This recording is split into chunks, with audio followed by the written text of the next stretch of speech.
സന്തോഷമുള്ള പ്രിയപ്പെട്ടവർ അവിടെ നിങ്ങളായിരുന്ന കർത്താവിനെ ഒന്ന് കരമുയർത്തി മഹത്വപ്പെടുത്താമോ?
നമ്മുടെ തലകളെയെല്ലാം നമുക്ക് ദൈവത്തിൽ വണക്കാം. ഒരുമിച്ച് പ്രാർത്ഥനയോടെ ഇന്ന് സന്ധ്യയെങ്കിലും കർത്താവിന്റെ പാദപീഠത്തിലേക്ക് നമുക്ക് അടുത്തു വരാം. തുടർമാനമായി നടക്കുന്ന ഈ ഫോക്കസ് എൻകൗണ്ടർ എന്ന ഈ പ്രോഗ്രാമിൽ പ്രത്യേകിച്ച് ഇന്ന് സന്ധ്യയെങ്കിൽ ഏറ്റവും ഗൗരവമേറിയ ഒരു വിഷയത്തെ പറ്റി നമ്മൾ ഒരുമിച്ച് ചിന്തിക്കേണ്ടതിന് കർത്താവിന്റെ പാദപീഠത്തിലേക്ക് അടുത്തു വന്നിരിക്കുന്നു. ഇന്ന് രാത്രിയും കർത്താവിന്റെ വലിയ സാന്നിധ്യം ഉണ്ടായിരിക്കേണ്ടതിനായി ഇതിന്റെ എല്ലാ ക്രമീകരണങ്ങളുമേലും ദൈവ സാന്നിധ്യം പകരേണ്ടതിനായി പ്രത്യേകിച്ച് ഗാനം ആലപിക്കുന്ന പ്രിയപ്പെട്ടവരെ, വചനം സംസാരിക്കുന്ന പ്രിയ സാറിനെ ദൈവം എല്ലാവരെയും ശക്തമായി ഉപയോഗിക്കേണ്ടതിനായി ഇതിന്റെ സാങ്കേതിക കാര്യങ്ങൾ, നെറ്റ്വർക്ക്, മറ്റ് യാതൊരു ബുദ്ധിമുട്ടുകൾ കൂടാതെ എല്ലാം ഭംഗിയാകേണ്ടതിനായിട്ട് നമുക്ക് ഒരുമിച്ച് കർത്താവിനോട് പ്രാർത്ഥിക്കാം. പ്രിയ കർത്താവെ, ഞങ്ങളുടെ സാന്നിധ്യത്തിന് ഞങ്ങൾ നന്ദി പറയുന്നു. അങ്ങയുടെ പാദപീഠത്തിൽ ഞങ്ങൾ ഒരുമിച്ച് കൂടി വരുന്നു. ഇന്ന് സന്ധ്യയെങ്കിലും അങ്ങയുടെ മഹത്വം ദർശിക്കുവാൻ ഞങ്ങളെ സഹായിക്കണമേ. ഏറ്റവും ഗൗരവമായി ഞങ്ങൾ മനസ്സിലാക്കേണ്ട ചില വിഷയങ്ങളെ പറ്റി ഒരുമിച്ച് അങ്ങയുടെ മുമ്പാകെ ഞങ്ങളായിരിക്കുമ്പോൾ ഞങ്ങളുടെ വചനത്താൽ അങ്ങ് ഞങ്ങളോട് സംസാരിക്കണമേ. കർത്താവെ, അതിനായി ഞങ്ങളുടെ ദാസനെ ഉപയോഗിക്കേണ്ടതിനായി പ്രാർത്ഥിക്കുന്നു. വ്യത്യസ്ത മാധ്യമങ്ങളിലൂടെ ഞങ്ങളെ ശ്രവിക്കുന്ന എല്ലാ പ്രിയപ്പെട്ടവർക്കും കർത്താവ് ഈ പ്രോഗ്രാം വലിയൊരു അനുഗ്രഹത്തിന് കാരണമാക്കി സ്വർഗം തീർക്കണം. പ്രാർത്ഥന കേട്ട കൃപകൾക്ക് നന്ദി. യേശു ക്രിസ്തുവിൻ നിസ്തുല്യ നാമത്തിൽ തന്നെ ആമേൻ. വ്യത്യസ്ത മാധ്യമങ്ങളിലൂടെ ഞങ്ങളെ ശ്രവിക്കുന്ന എല്ലാ മാന്യ ശ്രോതാക്കൾക്കും യേശു ക്രിസ്തുവിന്റെ നാമത്തിലുള്ള ഞങ്ങളുടെ വിനീതമായ സ്നേഹ അഭിവാദനങ്ങൾ. ഫോക്കസ് ഡോക്ട്രിനൽ എൻകൗണ്ടർ എന്ന ഈ പ്രോഗ്രാമിൽ നിങ്ങളെ എല്ലാവരെയും ഒരു പ്രാവശ്യം കൂടെ സ്വാഗതം ചെയ്യുന്നു. വ്യത്യസ്ത ദേശങ്ങളിൽ നിന്നായി ഞങ്ങളെ ശ്രവിക്കുന്ന എല്ലാവരെയും കർത്താവ് ഇന്ന് രാത്രിയും സഹായിക്കട്ടെ. തുടർന്നുള്ള സമയങ്ങൾ, അല്പസമയങ്ങൾ നമ്മൾ ഒരുമിച്ച് പാടി കർത്താവിനെ മഹത്വപ്പെടുത്താൻ പോവുകയാണ്. നമ്മോടൊപ്പം ഇന്ന് രാത്രിയിലായിരിക്കുന്നത് ബാംഗ്ലൂരിൽ നിന്ന് ഹാർവസ്റ്റ് ബീറ്റ്സ് ബാംഗ്ലൂർ എന്ന അനുഗ്രഹീതമായ ഒരു ഗായക സംഘമാണ്. പ്രത്യേകിച്ച് എനിക്ക് അവരുമായി ദീർഘവർഷത്തെ, പ്രത്യേകിച്ച് ആ സഭയുമായി ദീർഘവർഷത്തെ ഒരു ആത്മീയ ബന്ധമുണ്ട്. ഞാൻ സ്നേഹിക്കുന്ന അനേക പ്രിയപ്പെട്ടവർ, പ്രത്യേകിച്ച് പ്രിയ കത്തുദാസന്മാർ, പ്രിയ കുഞ്ഞുങ്ങൾ എല്ലാവരെയും വളരെയധികം എനിക്ക് സ്നേഹവും പരിചയമുള്ളവരാണ്. അവരെല്ലാവരെയും ഓർത്ത് ഞാൻ പ്രത്യേകം സന്തോഷിക്കുന്നു, അഭിമാനിക്കുന്നു. ഇന്ന് രാത്രിയിലത്തെ തുടർന്നുള്ള ശുശ്രൂഷകൾക്കായിട്ട് നിങ്ങളെ വളരെ സ്നേഹത്തോടെ സ്വാഗതം ചെയ്യുന്നു.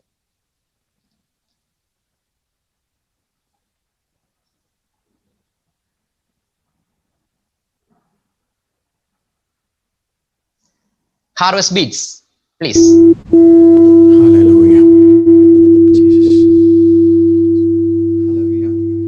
Praise Lord. കേൾക്കാമോ?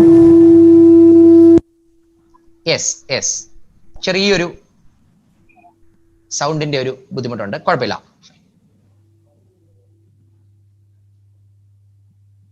Praise Lord. Hallelujah. കേൾക്കാമോ? Okay okay. Hallelujah. Hallelujah. Glory to Lord. Glory to Lord. Hallelujah. Praise God. ഇന്ന് രാത്രികാലം പ്രൈസ് ഗോഡ്. ഹല്ലേലൂയ. ദൈവനാമത്തെ മഹത്വപ്പെടുവാനാകട്ടെ. Praise God. ഹല്ലേലൂയ.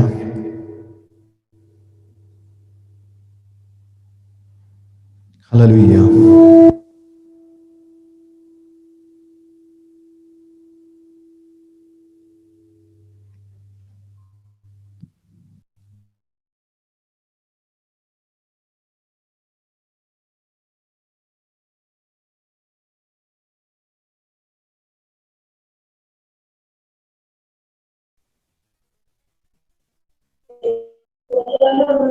ബേർഷേബ നെടുങ്ങാടപ്പള്ളിയുടെ കണ്ടക്ട് ചെയ്യുന്ന ഫോക്കസ്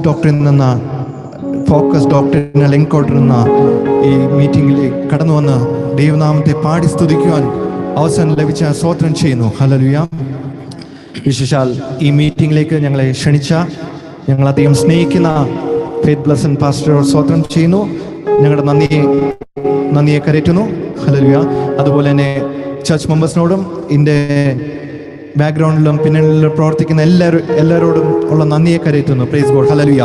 ഇന്ന് രാത്രികാലം അല്പസമയം നാം ദൈവത്തിൽ ആരാധിക്കാൻ പോകുകയാണ്. Praise God. ഹല്ലേലൂയ. പല സ്ഥലങ്ങളിലായിരിക്കുന്ന നാം പ്രൈസ് ഗോഡ്. ഹല്ലേലൂയ. ആത്മാവിന്റെ ഐക്യത്തിൽ പ്രൈസ് ഗോഡ്. ഹല്ലേലൂയ. നാം ഒന്നിച്ച് കൂടി വന്ന് പ്രൈസ് ഗോഡ്. ഹല്ലേലൂയ. ഈ 2020 സ്റ്റാർട്ടിങ് മുതൽ ഈ നിമിഷം വരെ ദൈവം നമ്മളെ പരിപാലിച്ചു. Praise God. ഹല്ലേലൂയ. അനേകം മഹാമാരികളും എല്ലാം വന്നു. Price God. ഹല്ലേലൂയ. നമുക്ക് ഭാരങ്ങളും പ്രയാസങ്ങളും എല്ലാം ഉണ്ടായി. എന്നാലും ദൈവം നമ്മളെ പരിപാലിച്ചതിനായി സ്തോത്രം ചെയ്യാം. Price God. ഹല്ലേലൂയ. നമ്മുടെ ദൈവം പ്രൈസ് ഗോഡ്. ഹല്ലേലൂയ ജീവനുള്ള ദൈവമാണ്. Price God. ഹല്ലേലൂയ. അവൻ മരണത്തെ ജയിച്ച ദൈവമാണ്. Price God. ഹല്ലേലൂയ. 145 സങ്കീർത്തനം അതിന്റെ 1-ാം വാക്യത്തിൽ പ്രകാരം പറയുന്നു, എന്റെ രാജാവും ദൈവമായ യഹോവേ, ഞാൻ നിന്നെ പുകഴ്ത്തും, ഞാൻ നിന്റെ നാമത്തെ എന്നേക്കും സ്തുതിക്കും. Price God. ഹല്ലേലൂയ. അതിന്റെ 10-ാം വാക്യത്തിൽ പ്രകാരം പറയുന്നു പ്രൈസ് ഗോഡ്. ഹല്ലേലൂയ. നിന്റെ ഭക്തന്മാർ നിന്നെ സ്തുതിക്കും. Price God. ഹല്ലേലൂയ. നിന്റെ രാജ്യത്തിന്റെ മഹത്വത്തെ കുറിച്ച് പ്രസിദ്ധമാക്കും. അല്ല, നിന്റെ ശക്തിയെ കുറിച്ച് പാടും. Price God. ഹല്ലേലൂയ. നിന്റെ രാജ്യത്വം നിത്യമായത്. ഹല്ലേലൂയ.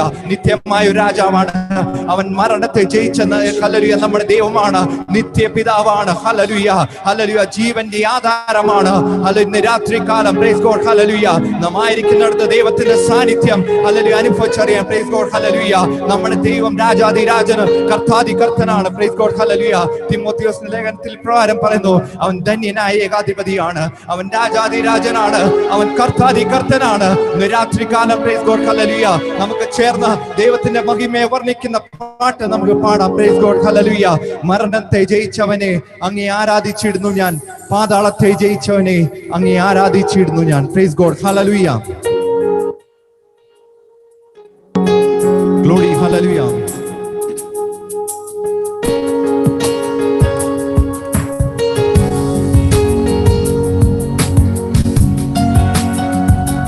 ഗ്ലോറി. ഹല്ലേലൂയ.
അങ്ങേ ആരാധിച്ചിടുന്നു ഞാൻ.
ജീവനിനധിപതിയേ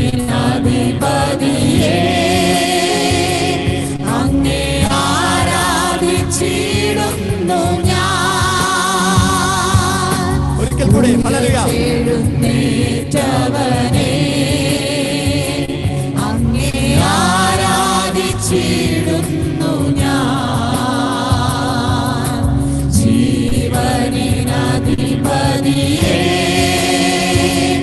അങ്ങേ ആരാധിച്ചിടുന്നു ഞാൻ. Hallelujah hosanna.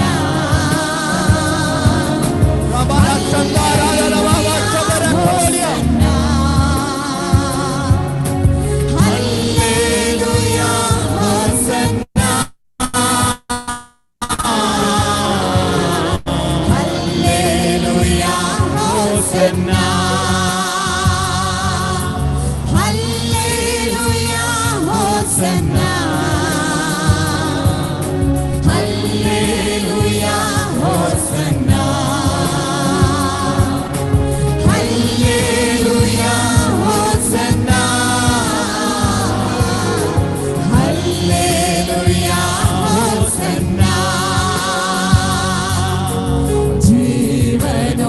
ജീവനോടുയർത്തവനേ അങ്ങേ വാഴ്ത്തി സ്തുതിക്കുന്നു ഞാൻ. ജീവന്റെ ആധാരമേ അങ്ങേ വാഴ്ത്തി സ്തുതിക്കുന്നു ഞാൻ. ജീവനോടുയർത്തവനേ അങ്ങേ വാഴ്ത്തി സ്തുതിക്കുന്നു ഞാൻ. ജീവന്റെ ആധാരമേ അങ്ങേ വാഴ്ത്തി സ്തുതിക്കുന്നു ഞാൻ. Hallelujah hosanna.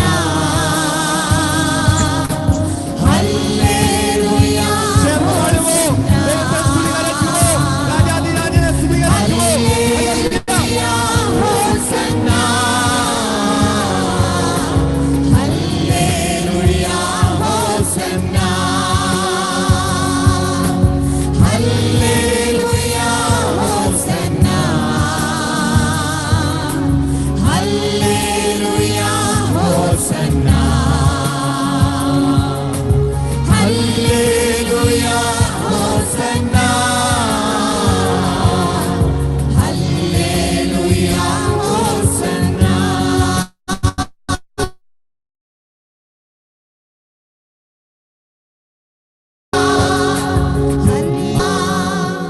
അവൻ രാജാതിരാജൻ, കർത്താധികർത്തൻ. Praise God, hallelujah. ദൈവത്തെ വീണ്ടും സ്തുതിച്ചുകൊണ്ടായിരിക്കാം. Price God, hallelujah.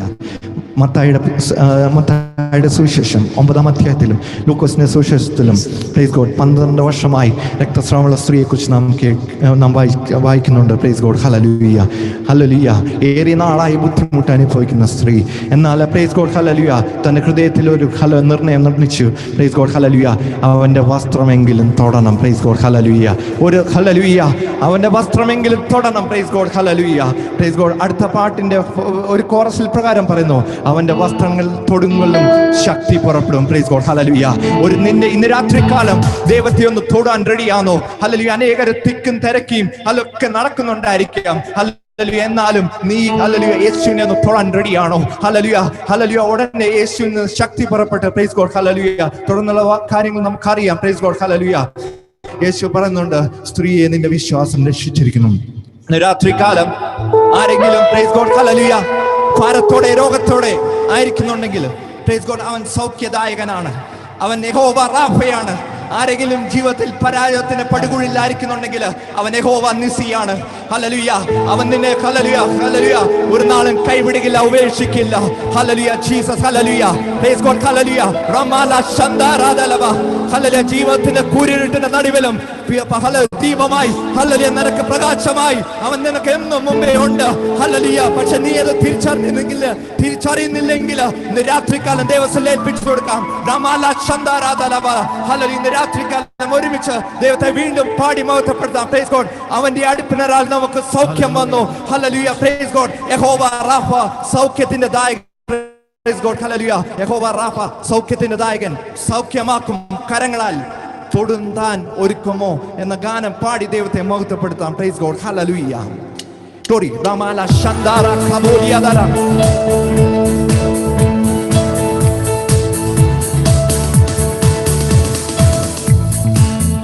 Shadara Kemiora.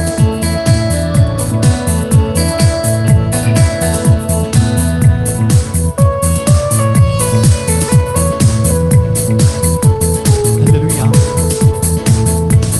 യഹോവ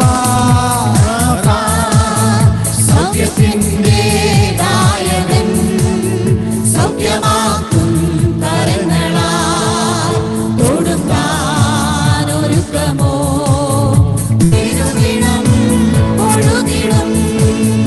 കുരിശിന്റെ ചുവട്ടിലായി വരുവോർക്ക് അരുളിടും വിടുതൽ. നാം ആരാധിക്കാം മനസ്സോടെന്നും, നാം കുമ്പിട്ടാരാധിക്കാം. നാം വിശുദ്ധമാം തിരുസന്നിധിയിൽ പരിശുദ്ധ അലങ്കാരത്തോടെ വാദ്യഘോഷങ്ങളോടെ വൻകൃപകളെ പാടിടാം.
എന്നും അവന്റെ മഹത്വത്തെ വർണ്ണിച്ചിടാം. Price God. ഹല്ലേലൂയ.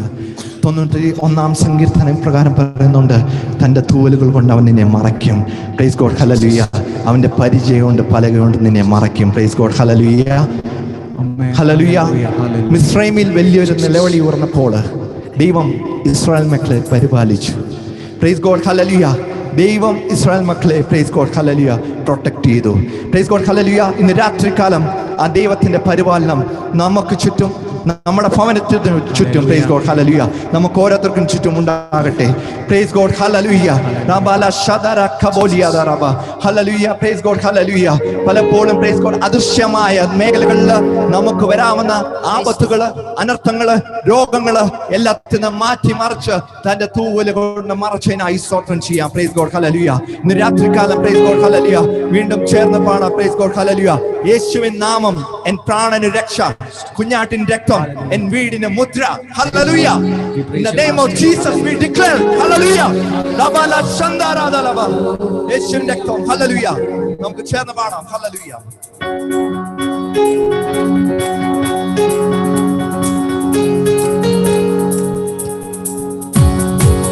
ലബല ശദര കബോലിയ ലബല ശന്ദാരാദ ലബ കാരോദിയ.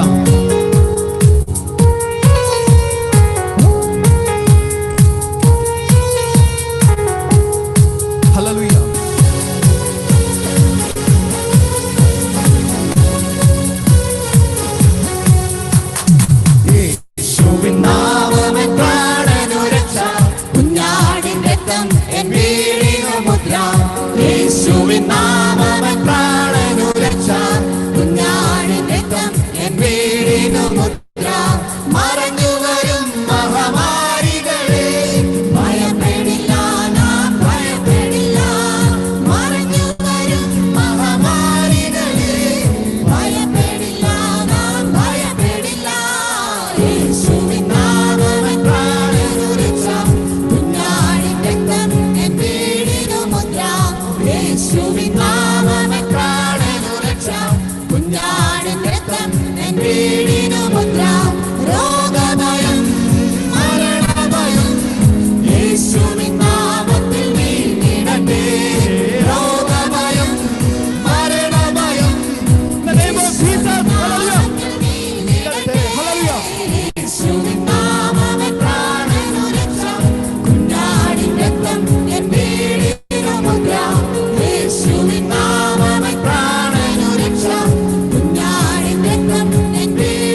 സർവാധികാരി കരുതലുണ്ട്. യേശുവിൻ നാമത്തിൽ എൻ വീടിനു മുദ്ര. യേശുവിൻ നാമത്തിൽ പ്രാണനു രക്ഷ. കുഞ്ഞാടിൻ രക്തം എൻ വീടിനു മുദ്ര. വാഴ്ത്തുക യേശുവിൻ നാമത്തെ നാം. മറക്കുക വ്യാധിയിൻ പേരുകളെ. വാഴ്ത്തുക യേശുവിൻ നാമത്തെ നാം. മറക്കുക വ്യാധിയിൻ പേരുകളെ. യേശുവിൻ നാമത്തിൽ പ്രാണനു രക്ഷ. കുഞ്ഞാടിൻ രക്തം എൻ വീടിനു മുദ്ര. യേശുവിൻ നാമത്തിൽ പ്രാണനു രക്ഷ. കുഞ്ഞാടിൻ രക്തം എൻ വീടിനു മുദ്ര. മറഞ്ഞു വരും മഹാമാരികളെ ഭയപ്പെടില്ല, നാം ഭയപ്പെടില്ല. മറഞ്ഞു വരും മഹാമാരികളെ ഭയപ്പെടില്ല, നാം ഭയപ്പെടില്ല. യേശുവിൻ നാമത്തിൽ പ്രാണനു രക്ഷ. കുഞ്ഞാടിൻ രക്തം എൻ വീടിനു മുദ്ര. യേശുവിൻ നാമത്തിൽ പ്രാണനു രക്ഷ. കുഞ്ഞാടിൻ രക്തം എൻ വീടിനു മുദ്ര. രോഗഭയം മരണഭയം യേശുവിൻ നാമത്തിൽ നീങ്ങിടട്ടെ. രോഗഭയം മരണഭയം യേശുവിൻ നാമത്തിൽ നീങ്ങിടട്ടെ. യേശുവിൻ നാമത്തിൽ കുഞ്ഞാടിൻ രക്തം എൻ വീടിനു മുദ്ര. യേശുവിൻ നാമത്തിൽ പ്രാണനു രക്ഷ. കുഞ്ഞാടിൻ രക്തം എൻ വീടിനു മുദ്ര. യേശുവിൻ നാമത്തിൽ പ്രാണനു രക്ഷ. കുഞ്ഞാടിൻ രക്തം എൻ വീടിനു മുദ്ര. യേശുവിൻ നാമത്തിൽ പ്രാണനു രക്ഷ. കുഞ്ഞാടിൻ രക്തം എൻ വീടിനു മുദ്ര. യേശുവിൻ സകല ഭയത്തെയും ലോകത്തിന്റെ ബന്ധനങ്ങളെ എല്ലാ ഭയത്തെയും cast out ചെയ്ത് യേശുവിനാമത്തിൽ. ഹല്ലേലൂയ. റബല ഉറദറ ബല ബല ബല ബല ഓദറ ബല ബല ശന്തറ ബിക്കബല ബല ബല ഇദബല ബല ദറ ദറ ഉറബല ബല ബല ബല ഉറദറ ബല ശന്തറ ബിക്കബല. ഹല്ലേലൂയ. റബല ശന്തറ. ഹല്ലേലൂയ. പ്രിയമുള്ളവരെ, അവൻ രാജാധിരാജനാണ്, അവൻ സൗഖ്യത്തിന്റെ ദായകനാണ്. Praise God. ഹല്ലേലൂയ. ആ യേശുവിന്റെ നാമം പ്രാണന് രക്ഷ. ഇന്ന് രാത്രികാലം പ്രൈസ് ഗോഡ് നമ്മളായിരിക്കുന്നിടത്ത് എല്ലാവരെയും ദൈവം അനുഗ്രഹിക്കട്ടെ. ഇതുപോലെ ഓപ്പർച്യൂണിറ്റി തന്ന ഫെയ്ത്ത് ബ്ലെസ്സിംഗ് പാസ്റ്ററോടും ചർച്ചിനോട് ഒരിക്കൽ കൂടെ നന്ദി കരയറ്റിക്കൊണ്ട് praise God. Hallelujah. Hallelujah. Praise God. Over to you pastor. Thank you. God bless you. Praise God. Praise God.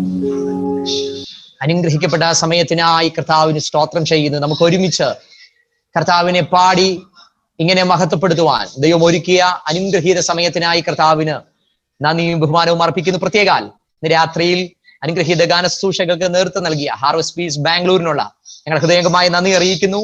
പ്രിയപ്പെട്ടവരെ കർത്താവ് തുടർന്നും സഹായിക്കട്ടെ. പ്രത്യേകാൽ ഉള്ള വന്ദനത്തെയും നന്ദിയും അറിയിക്കുന്നു. നമ്മളെല്ലാം നമ്മുടെ എല്ലാ കണ്ണുകളും ഒരു നിമിഷം ദിവസം അടയ്ക്കാം. തുടർന്നുള്ള ശുശ്രൂഷകളുടെ അനുഗ്രഹത്തിനായിട്ട് നമുക്ക് ഒരുമിച്ച് കർത്താവിനോട് പ്രാർത്ഥിക്കാം. ഹല്ലേലൂയ. ഹല്ലേലൂയ. തുടർന്നും പ്രിയ കർത്തൃദാസനെ ദൈവം ശക്തമായിട്ട് ഉപയോഗിക്കേണ്ടതിനായിട്ട് പ്രത്യേകിച്ച് നമ്മളെ ഏറ്റവും അറിഞ്ഞിരിക്കേണ്ട ആത്മീയ ചിന്തകൾ നമ്മളെ അറിയിക്കുവാൻ പ്രിയ ദൈവദാസനെ ദൈവം ഒരുക്കേണ്ടതിനായിട്ട് നമുക്ക് എല്ലാവർക്കും ദൈവസന്നിധിയിൽ പ്രാർത്ഥിക്കാം. നമ്മളെല്ലാവരും പ്രാർത്ഥനയോടെ ആയിരിക്കുമ്പോൾ തുടർന്നുള്ള ശുശ്രൂഷകളുടെ അനുഗ്രഹത്തിനായിട്ട് പ്രിയ കർത്തൃദാസൻ പ്രിയ തമ്പാച്ചാൻ ഇപ്പോൾ ദൈവസന്നിധിയിൽ പ്രാർത്ഥിക്കുന്നതായിരിക്കും.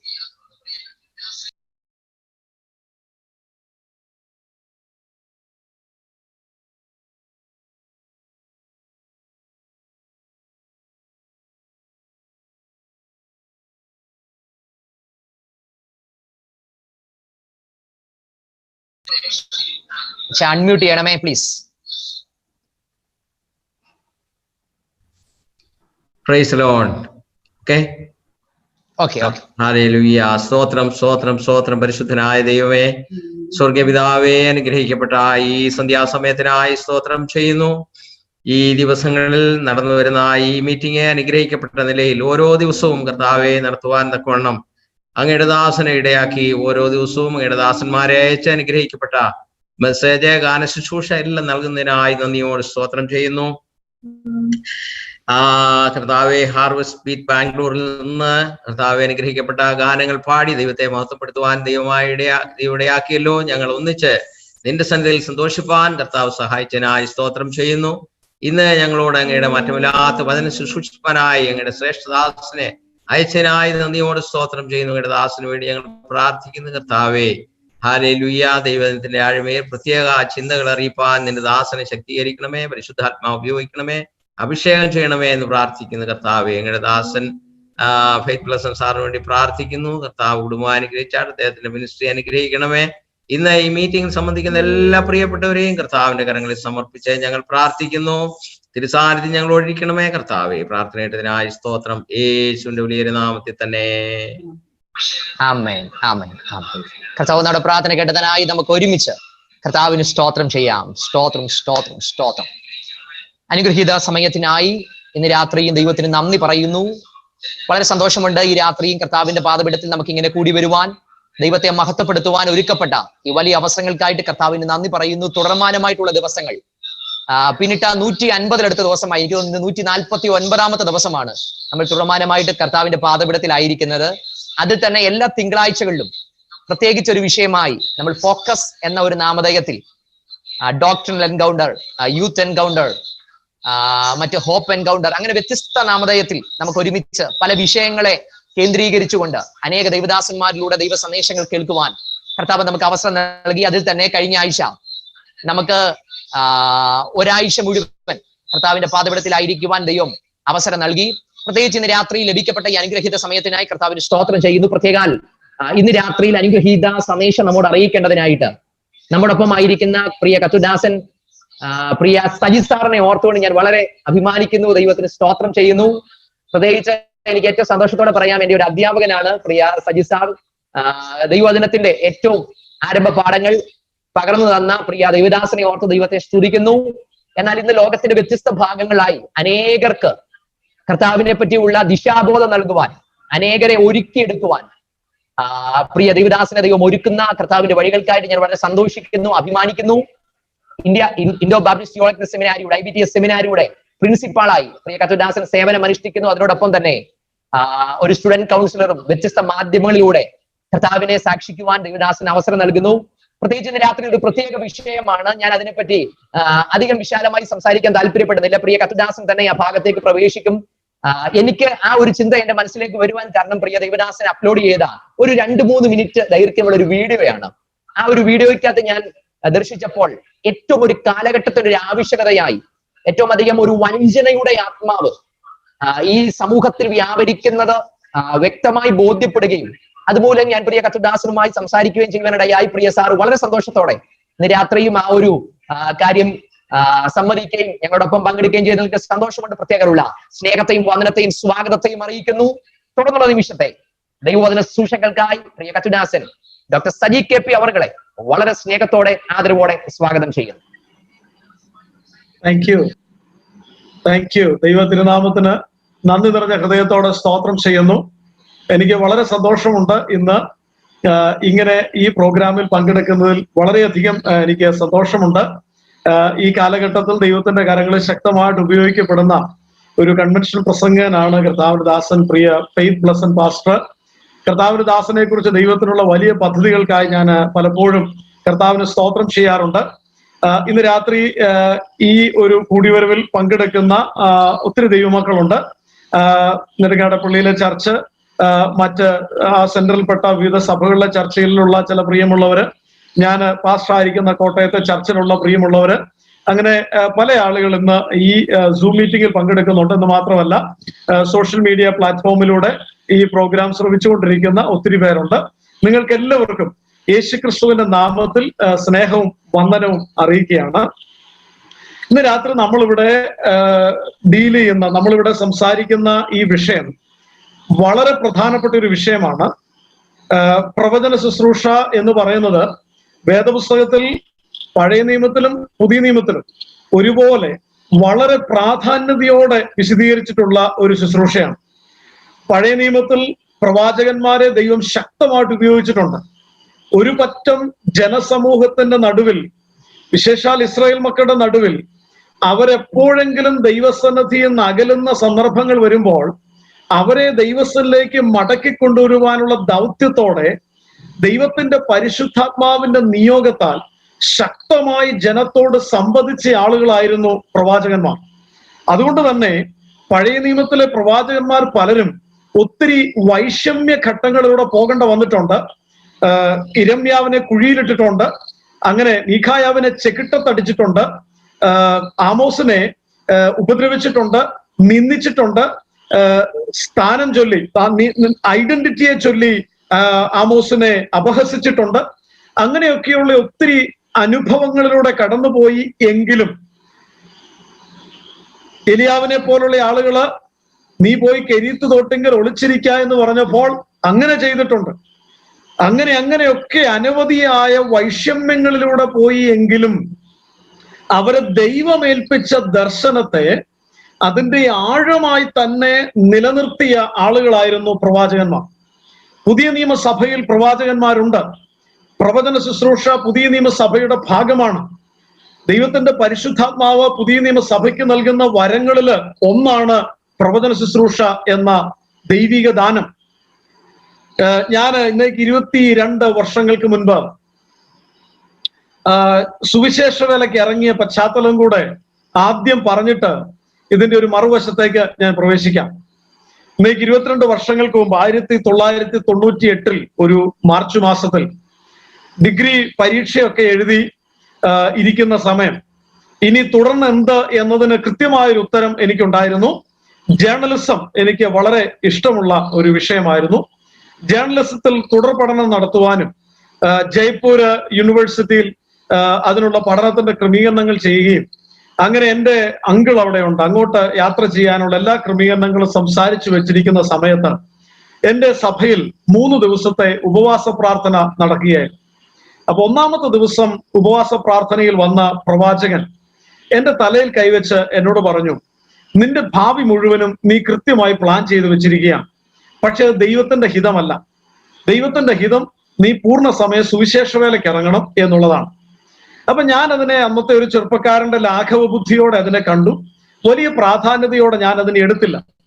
2-ാമത്തെ ദിവസം വൈകിട്ടത്തെ സെഷന് ഞാൻ പോയി. ചർച്ചിനകത്തിരിക്കുമ്പോൾ അന്നും ഒരു പ്രവാചകൻ അവിടെ ശുശ്രൂഷിക്കാൻ വന്നിട്ടുണ്ട്.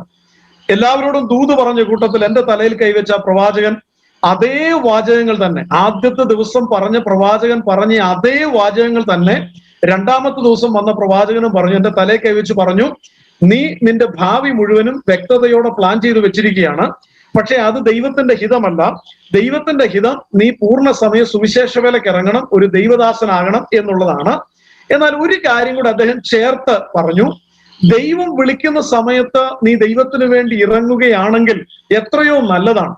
അല്ലെങ്കിലും ദൈവം വിളിക്കുന്ന ഒരു വ്യക്തിയെ ദൈവത്തിന്റെ സമയത്ത് ദൈവം ഇറക്കും, പക്ഷെ ഒത്തിരി കഷ്ടനഷ്ടങ്ങൾ സഹിച്ച് പിന്നീട് ഇറങ്ങുന്നതിനേക്കാളും ദൈവം പറയുമ്പോൾ തന്നെ ഇറങ്ങുന്നതല്ലേ ഉചിതം എന്നും കൂടെ ചേർത്ത് അദ്ദേഹം എന്നോട് സംസാരിച്ചു പോയി. ഇതെന്നെ വല്ലാതെ ചലഞ്ച് ചെയ്തു. അപ്പൊ അന്ന് ഞാൻ ആയിരുന്ന സാഹചര്യം എന്ന് പറയുന്നത് സുവിശേഷ വേലയ്ക്ക് ഇറങ്ങാനുള്ള ഒരു സാഹചര്യവും ഇല്ലാത്ത ഒരു പ്രത്യേക അന്തരീക്ഷമായിരുന്നു. ഭവനത്തിലെ സാഹചര്യങ്ങളും സമൂഹത്തിലെ സാഹചര്യങ്ങളും എല്ലാം വെച്ച് മാത്രമല്ല, അന്നത്തെ എല്ലാവർക്കും എന്നെക്കുറിച്ച് വലിയ പ്രതീക്ഷയാണ്. ഞാൻ നന്നായി പഠിക്കുന്ന ആളായിരുന്നു. നാട്ടിൽ വലിയ പ്രതീക്ഷ, ബന്ധുമിത്രാദികളകത്ത് പ്രതീക്ഷ, വീട്ടിലെ ഒറ്റയാണായതുകൊണ്ട് വീട്ടിലെ കാര്യങ്ങൾ നോക്കേണ്ടി ഉത്തരവാദിത്വം, അങ്ങനെ ഒത്തിരി കാര്യങ്ങൾ തടസ്സമായിട്ട് നിൽക്കുകയാണ്. അപ്പൊ 3-ാമത്തെ ദിവസം ഞാൻ പ്രയറിന് പോയിരുന്നപ്പോൾ, ഉപവാസ പ്രാർത്ഥനയുടെ 3-ാമത്തെ ദിവസം പ്രയർ എങ്ങനെ ആരംഭിക്കുന്നു, പാസ്റ്റർ പ്രാർത്ഥിച്ച് മീറ്റിംഗ് തുടങ്ങി. 3-ാമത്തെ ദിവസം മറ്റൊരു ദൈവദാസനാണ് അവിടെ ശുശ്രൂഷിക്കാൻ, വേറൊരു പ്രവാചകനാണ് അവിടെ വന്നിരിക്കുന്നത്. അപ്പൊ ഞാൻ അവിടെ വളരെ ഭാരത്തോടെയാണ് ഇരിക്കുന്നത്. കാരണം ഒരാള് പറഞ്ഞു, 2-ാമത്തെ ദിവസം വന്നയാള് കൃത്യമായിട്ട് അത് തന്നെ പറഞ്ഞു. അപ്പൊ എനിക്ക് മനസ്സിലായി ഇത് ദൈവത്തിന്റെ ഒരു ആലോചനയാണല്ലോ, ഞാനിത് തിരസ്കരിക്കാൻ പാടില്ല. പക്ഷെ എങ്ങനെ തള്ളും എങ്ങനെ കൊള്ളും, ഇത് ഞാൻ തീരുമാനം എടുത്തു കഴിഞ്ഞാലുള്ള വലിയ പ്രതിസന്ധികൾ അതിന്റെ മുൻപിൽ, ഇതെല്ലാം കൂടെ ചേർത്ത് ഞാൻ വല്ലാത്തൊരു മാനസിക സംഘർഷത്തിലായിരുന്നു. 1-ാമത്തെ പാട്ട് പാടി പ്രയർ ഇങ്ങനെ അങ്ങ് തുടങ്ങിയിട്ടേ ഉള്ളൂ. അപ്പൊ ഞാൻ ചെയ്തത് അവിടെ ഇരുന്ന് ഞാൻ ദൈവത്തോട് അങ്ങ് കരയാൻ തുടങ്ങി. ഞാൻ പ്രാർത്ഥിച്ചു, കർത്താവേ, ഞാൻ തീർച്ചയായിട്ടും കർത്താവിന്റെ ഹിതമെങ്കിൽ ഒരു മടിയും കൂടാതെ ഞാൻ സുവിശേഷ വേലയ്ക്ക് ഇറങ്ങാം, എന്നാൽ എനിക്ക് ഒരു അടയാളം തരണം. ഞാൻ പ്രാർത്ഥിച്ചതാണ്. ഈ 1-ാമത്തെ പാട്ട് കഴിയുന്ന സമയത്ത് ആ ഇരിക്കുന്ന ദൈവദാസൻ എന്റെ അടുക്കൽ വന്നിരുന്നെങ്കിൽ. എന്റെ തലയെ കൈവച്ചിട്ട് 3 കാര്യങ്ങളാണ് ഞാൻ ദൈവത്തോട് പറഞ്ഞത്. 1, നിന്റെ ഭാവി മുഴുവൻ നീ പ്ലാൻ ചെയ്ത് വെച്ചിരിക്കുകയാണ്. 2, ഇത് ദൈവഹിതമല്ല, ദൈവഹിതം നീ സുവിശേഷ വേലയ്ക്ക് ഇറങ്ങണമെന്നുള്ളതാണ്. 3, നീ സുവിശേഷ വേലയ്ക്ക് ഇറങ്ങിയാൽ നിന്റെ കാര്യങ്ങളെ മുഴുവനും ദൈവം നോക്കിക്കോളാം. ഈ 3 ഒരു അഷ്വറൻസും കൂടെ. അപ്പൊ അങ്ങനെ 3 കാര്യങ്ങൾ ഞാൻ ദൈവത്തോട് ചോദിച്ച് അവിടെ നിന്ന് കരഞ്ഞു പ്രാർത്ഥിച്ചു. കൃത്യം 1ാമത്തെ പാട്ട് കഴിഞ്ഞത്, ഈ ദൈവദാസനെ പ്രസംഗിക്കാൻ പോലും ക്ഷണിച്ചിട്ടില്ല, 1ാമത്തെ പാട്ട് കഴിഞ്ഞ് അദ്ദേഹം ഓടി വന്ന് എന്റെ തലയെ കൈവച്ചു. എന്നിട്ട് എന്നോട് ഈ പറഞ്ഞ 3 കാര്യങ്ങളും അതുപോലെ എന്നോട് പറയുകയുണ്ടായി, വളരെ കൃത്യതയോടെ. അങ്ങനെ സുവിശേഷ വേലയ്ക്ക് ഇറങ്ങിയ ഒരു വ്യക്തിയാണ് ഞാൻ. പ്രവചന ശുശ്രൂഷയുടെ ആഴങ്ങൾ അനുഭവിച്ചിട്ടുള്ള ഒരു വ്യക്തിയാണ് ഞാൻ. ഈ ഒരു പശ്ചാത്തലത്തിൽ നിന്നുകൊണ്ട് ഇന്ന് രാത്രി നമ്മുടെ ഇന്നത്തെ വിശ്വാസ സമൂഹം വളരെ പ്രാധാന്യതയോടെ അറിഞ്ഞിരിക്കേണ്ടിയ, വളരെ ഗൗരവത്തോടെ മനസ്സിലാക്കേണ്ടിയ ഒരു വിഷയത്തിലേക്കാണ് ഈ മുഖവരിയോടെ ഞാൻ പ്രവേശിക്കുന്നത്. 2 വേദഭാഗങ്ങൾ അതിനാധാരമായിട്ട് ഞാൻ വായിക്കാൻ ആഗ്രഹിക്കുകയാണ്.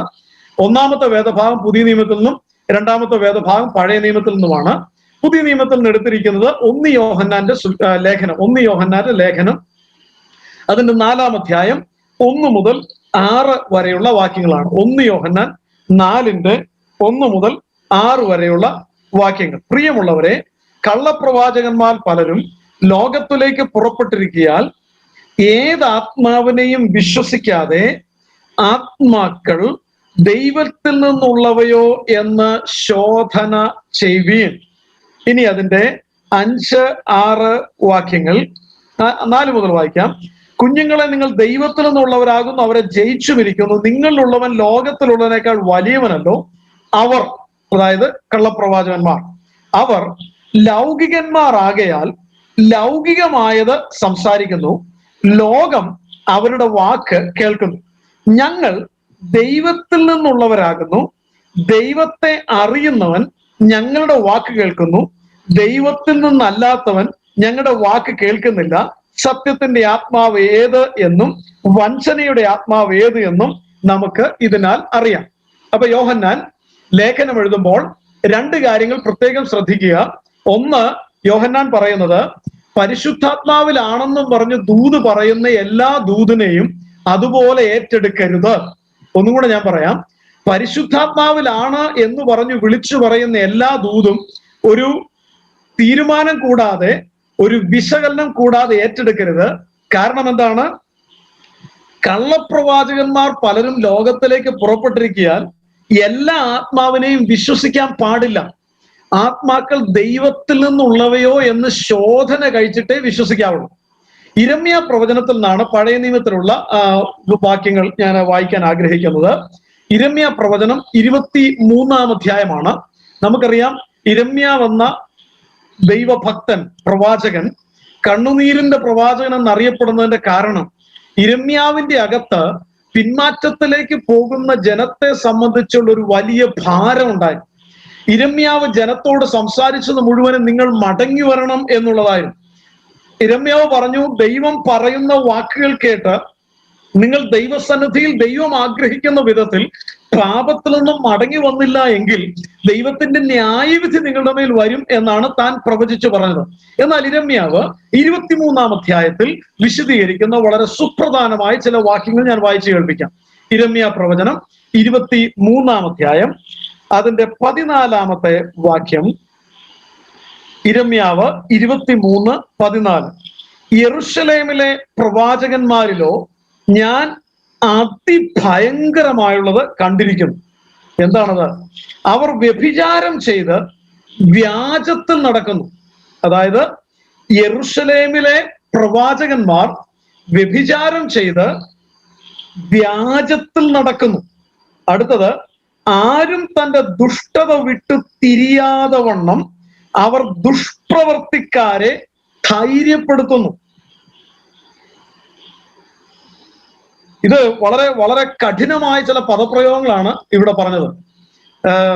കേരളത്തിലെ ഏറ്റവും അധികം അറിയപ്പെടുന്ന ക്രിസ്ത്യൻ കൗൺസിലേഴ്സിൽ ഒരാള് ഒരിക്കൽ എന്നോട് പറഞ്ഞ ഒരു അനുഭവം ഇതിനോട് ചേർത്ത് ഞാൻ പറയാം.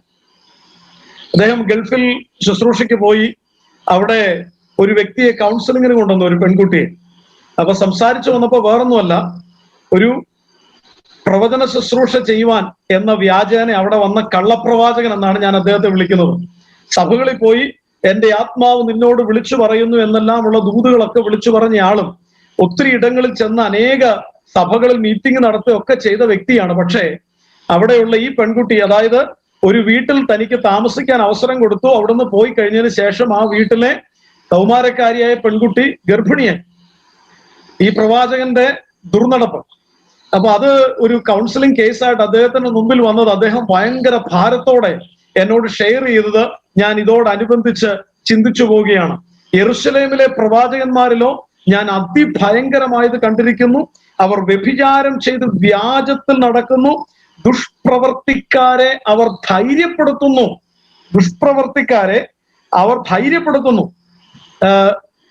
കുറച്ച് നാളുകൾക്ക് മുമ്പ് കോട്ടയത്ത് കൊല്ലാടിനടുത്തുള്ള ഒരു കുടുംബം, അവര് എന്നോട് പറഞ്ഞ ഒരു അനുഭവം ഞാൻ ഇതിനോട് ചേർത്ത് പറയാം. ഒരു ദിവസം ഒരു വെള്ളയും ഇട്ട ഒരാള്, അദ്ദേഹത്തെ ഞാൻ കള്ളപ്രവാചകൻ എന്ന് വിളിക്കും. അദ്ദേഹം ഇവരുടെ വീടിന്റെ വാതിക്കൽ വന്ന് കോളിംഗ് ബെല്ല് മുട്ടി. അപ്പൊ ഇവര് ചെന്ന് വാതിൽ തുറന്നു. അദ്ദേഹം പറഞ്ഞു, ആത്മാവ് നിയോഗിച്ചിട്ട് ഞാൻ വന്നതാണ്, ഈ കുടുംബത്തിൽ ഒരു ബന്ധനം ഞാൻ കാണുന്നു. അപ്പൊ അവര് പറഞ്ഞു, എന്ത് ബന്ധനമാണ് കാണുന്നത്? നിങ്ങൾക്ക് അങ്ങനത്തെ പ്രശ്നമുണ്ട്, ഇങ്ങനത്തെ പ്രശ്നമുണ്ട്, ഇങ്ങനെ കുറെ കാര്യങ്ങളൊക്കെ പറഞ്ഞു. ഈ വീട്ടുകാർ പേടിച്ചു പോയി. ഇവര് പറഞ്ഞു, തീർച്ചയായിട്ടും അങ്ങ് ഇവിടെ വന്നല്ലോ, ഈ ബന്ധനം മുഴുവൻ അഴിക്കണം. അദ്ദേഹം അവിടെ നിന്ന് പ്രാർത്ഥിച്ചു. എന്നിട്ട് കുറെ കാര്യങ്ങളൊക്കെ പറഞ്ഞു. എന്നിട്ട് നേരെ അവിടെ തപ്പി ഇവിടെ തപ്പി പുറത്തേക്ക് ഇറങ്ങി, വാതിൽ തുറന്ന് പുറത്തേക്ക് ഇറങ്ങിയിട്ട് ഈ കേറുന്ന വാതിൽപ്പടിയുടെ മുകളിൽ നിന്ന് ഒരു ഏലേസ് അദ്ദേഹം എടുത്തു. എന്നിട്ട് പറഞ്ഞു, നിങ്ങളെയും നിങ്ങളുടെ കുടുംബത്തെയും നശിപ്പിച്ച് കളയാൻ വേണ്ടി ഒരാള് ഇങ്ങനെ മന്ത്രവാദം ചെയ്ത് ഏലേസ് കൊണ്ടുവന്ന് വെച്ചിരിക്കുകയാണ്. അപ്പൊ ഇത് ഇവർക്ക് ഭയങ്കര അത്ഭുതമായി. ഇവര് പറഞ്ഞു, ഞങ്ങൾ എപ്പോഴും ഈ വാതിലിൽ കൂടെ പുറത്തേക്ക് ഇറങ്ങി അകത്തേക്ക് ഇറങ്ങി കഴിഞ്ഞാൽ ഞങ്ങൾ ഇത് കണ്ടില്ലല്ലോ. അപ്പൊ അങ്ങനെ ഈ വ്യക്തിക്ക് ഒരു ഗിഫ്റ്റ് ഒക്കെ കൊടുത്തു, 12,000 രൂപയൊക്കെ കൊടുത്തു. അങ്ങനെ അദ്ദേഹം അവിടെ നിന്ന് പോയി. ഇതെല്ലാം കഴിഞ്ഞ് വൈകുന്നേരം ഒരു 5 മണി സമയത്ത് ഈ വീട്ടിലെ അമ്മാമ്മ മുറ്റത്തിറങ്ങി ഇങ്ങനെ മുറ്റം തൂത്തോണ്ടിരിക്കുന്ന സമയത്ത് അയൽപക്കത്തെ ആന്റി ഇറങ്ങി വന്നു. എന്നിട്ട് ഇങ്ങനെ ഒന്നും രണ്ടും പറഞ്ഞ് സംസാരിച്ചു കൊടുത്ത്, ആരാ ഇന്നിവിടെ വന്നേ? ഈ ആന്റി പറഞ്ഞു, ഇതൊരു പാസ്റ്റർ വന്നാ കേട്ടോ. ആ പുള്ളി എന്നെ അവിടെ കതകിന്റെ മേളിൽ എന്തോ വെക്കുന്ന കണ്ടല്ലോ, എന്തുവായിരുന്നു അത്? അപ്പോഴാണ് ഈ ആന്റിക്ക് മനസ്സിലായത്, ഈ മനുഷ്യൻ ഏലേസും കൊണ്ട് വന്ന് ഈ കതകിന്റെ മേളിൽ വെച്ചിട്ടാണ് കോളിംഗ് ബെൽ അടിച്ചത്. കയ്യിലിരുന്ന 2,000 പോയി. ആ വ്യാജാത്മാവിനെ വിശ്വസിച്ചുകൊണ്ട് അവർക്കുണ്ടായ ക്ഷീണം അവര് വിശദീകരിക്കുകയായിരുന്നു. അപ്പൊ ഞാൻ പറഞ്ഞു വന്നത്, യോഹന്നാൻ വ്യക്തതയോടെ പറയുന്നു, ഏതാത്മാവിനെയും കണ്ണടച്ചു വിശ്വസിച്ച് ആ കാര്യങ്ങളെ എടുക്കാതെ ആത്മാക്കൾ ദൈവത്തിൽ നിന്നുള്ളവയോ എന്ന് ശോധന ചെയ്തേ പറ്റൂ. അതിന്റെ കാരണം എന്താണെന്നറിയാമോ? അതിന് തൊട്ട് താഴെ നമ്മൾ വായിച്ച ആ വാക്യമാണ് അതിന്റെ ഒരു പ്രധാന കാരണം. അതിന്റെ പ്രധാന കാരണം അതിന്റെ 4 മുതലുള്ള വാക്യങ്ങളിലാണ്. പ്രത്യേകിച്ച് അതിന്റെ 5-ാമത്തെ വാക്യം, 1 യോഹന്നാൻ 4-ന്റെ 5-ാമത്തെ വാക്യം. ഇവരെ ശോധന ചെയ്യേണ്ട ഒരു ക്രൈറ്റീരിയ, ഏത് ക്രൈറ്റീരിയ വെച്ചാണ് ആത്മാക്കളെ ശോധന ചെയ്യേണ്ടതെന്ന് ചോദിച്ചാൽ യോഹന്നാൻ പറഞ്ഞു തരുന്ന ഒരു ക്രൈറ്റീരിയ 5-ാമത്തെ വാക്യം, അവർ ലൗകികന്മാർ ആകയാൽ ലൗകികമായത് സംസാരിക്കുന്നു. ലൗകികന്മാരാണ് അവര്. അവരുടെ അകത്ത് മുഴുവനും ലോകം നിറഞ്ഞിരിക്കുകയാണ്. ഈ യോഹന്നാനാണ് ഈ ലേഖനം തുടങ്ങുമ്പോൾ തന്നെ വിളിച്ചു പറയുന്നുണ്ട്, ലോകത്തെയും ലോകത്തിനുള്ളതിനെയും സ്നേഹിക്കരുത്. ലോകസ്നേഹം ദൈവത്തോട് ശത്രുത്വമാണ്. ലോകവും അതിന്റെ മോഹവും ഒഴിഞ്ഞു പോകും. ഈ ലോകം നാശത്തിന് വേണ്ടിയുള്ളതാണ്. പത്രോസ് പറയുന്നത്, ഈ കാണുന്നത് മുഴുവനും വെന്തുപോകുവാൻ, മൂലപദാർത്ഥങ്ങൾ കത്തിയഴിയും ഭൂമിയും അതിലുള്ള പണികളും വെന്തുപോകുകയും ചെയ്യും. ഇത് മുഴുവനും വെന്തുപോകുന്നതാകയാൽ നാം നീതി വസിക്കുന്ന പുതിയ ആകാശത്തിനും പുതിയ ഭൂമിക്കുമായിട്ട് നമ്മൾ കാത്തിരിക്കുന്നു എന്നാണ് പത്രോസ് പറയുന്നത്. അപ്പോ ഈ ഭൂമി മുഴുവനും നശിച്ചു പോകാനുള്ളതാണെന്നും ഈ ലോകം ദൈവജനത്തിനെതിരാണെന്നും കർത്താവ് പഠിപ്പിച്ചു. ലോകത്തിൽ നിങ്ങളായിരിക്കുമ്പോൾ നിങ്ങൾ ലോകക്കാരാകരുത് എന്ന് കർത്താവ് പഠിപ്പിച്ചു. എന്നിട്ട് കർത്താവിന്റെ പ്രാർത്ഥന എങ്ങനെയാണ്?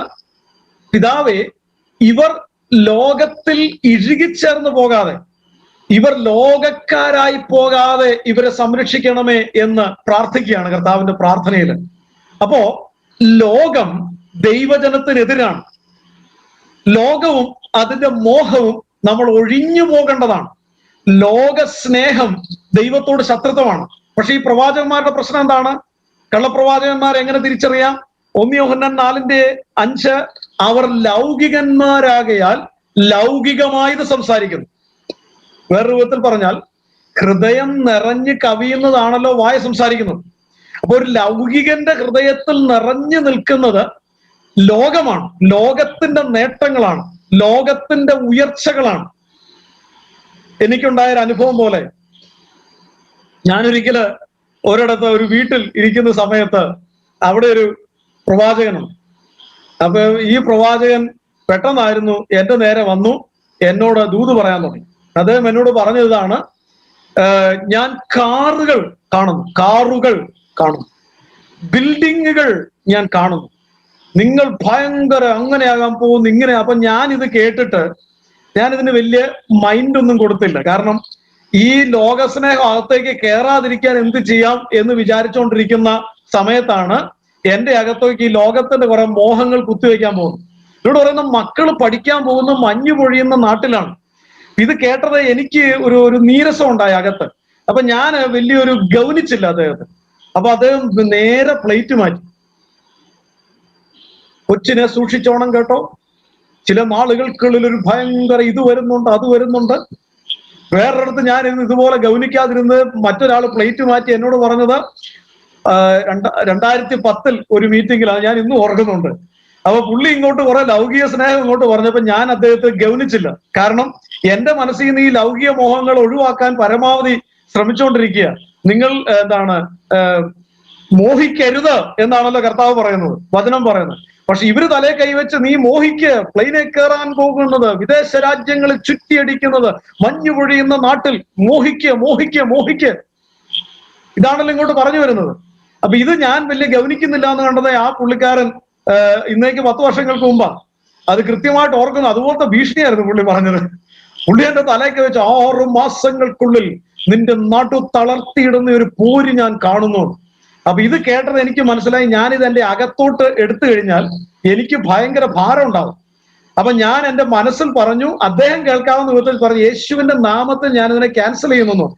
കാരണം ഇല്ലെങ്കിൽ ഈ സങ്കീർത്തനത്തിൽ ഒരു വാക്യമുണ്ട്, അവർ വാക്കുകളാകുന്ന അസ്ത്രം തൊടുക്കുന്നു എന്നൊരു വാക്യമുണ്ട്. അതായത് നിനക്കും നിന്റെ കുടുംബത്തിനുമെതിരെ നിന്റെ നാത്തൂൻ, നിന്റെ അയൽവാസി നിനക്കെതിരെ ഇന്ന പോര് ചെയ്തിരിക്കുന്നു എന്ന് കേൾക്കുന്നത് വിശ്വസിക്കുന്ന ഒരാൾക്ക് സംഭവിക്കുന്ന ഒരു മറു സൈഡും കൂടെ ഞാൻ പറയാം. എന്താണെന്നറിയാമോ?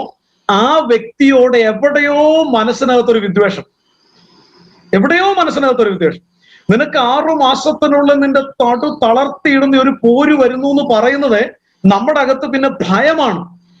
അതായത് ഭീതിപ്പെടുത്തുന്ന ഒരു ലെവലിലേക്ക് നമ്മളെ കൊണ്ടുപോകുന്നത് പിശാചിന്റെ തന്ത്രമാണ്. ഞാൻ ഒരു കാര്യം കൂടി ഇതോട് ചേർത്ത് പറയാം. എന്റെ അടുക്കൽ ഞാനൊരു കൗൺസിലിംഗ് സെന്റർ നടത്തുന്ന ഒരാളാണ്. കൗൺസിലിംഗ് സെന്ററിൽ അനേകം കൗൺസിലിങ്ങിന് വരാറുണ്ട്. ഒരിക്കലൊരു ദൈവദാസൻ കൗൺസിലിങ്ങിന് വന്നത് ഞാൻ ഓർക്കുന്നു. അദ്ദേഹം നോർത്ത് ഇന്ത്യയിൽ സുവിശേഷ വേല ചെയ്യായിരുന്നു. പല വർഷങ്ങൾ അവിടെ സുവിശേഷ വേല ചെയ്തിട്ടും ഒരു വ്യക്തി പോലും വിശ്വാസത്തിലേക്ക് വന്നില്ല. അപ്പൊ അദ്ദേഹം നിരാശപ്പെട്ട് അവിടെ നാട്ടിലോട്ട് പോകുന്നു.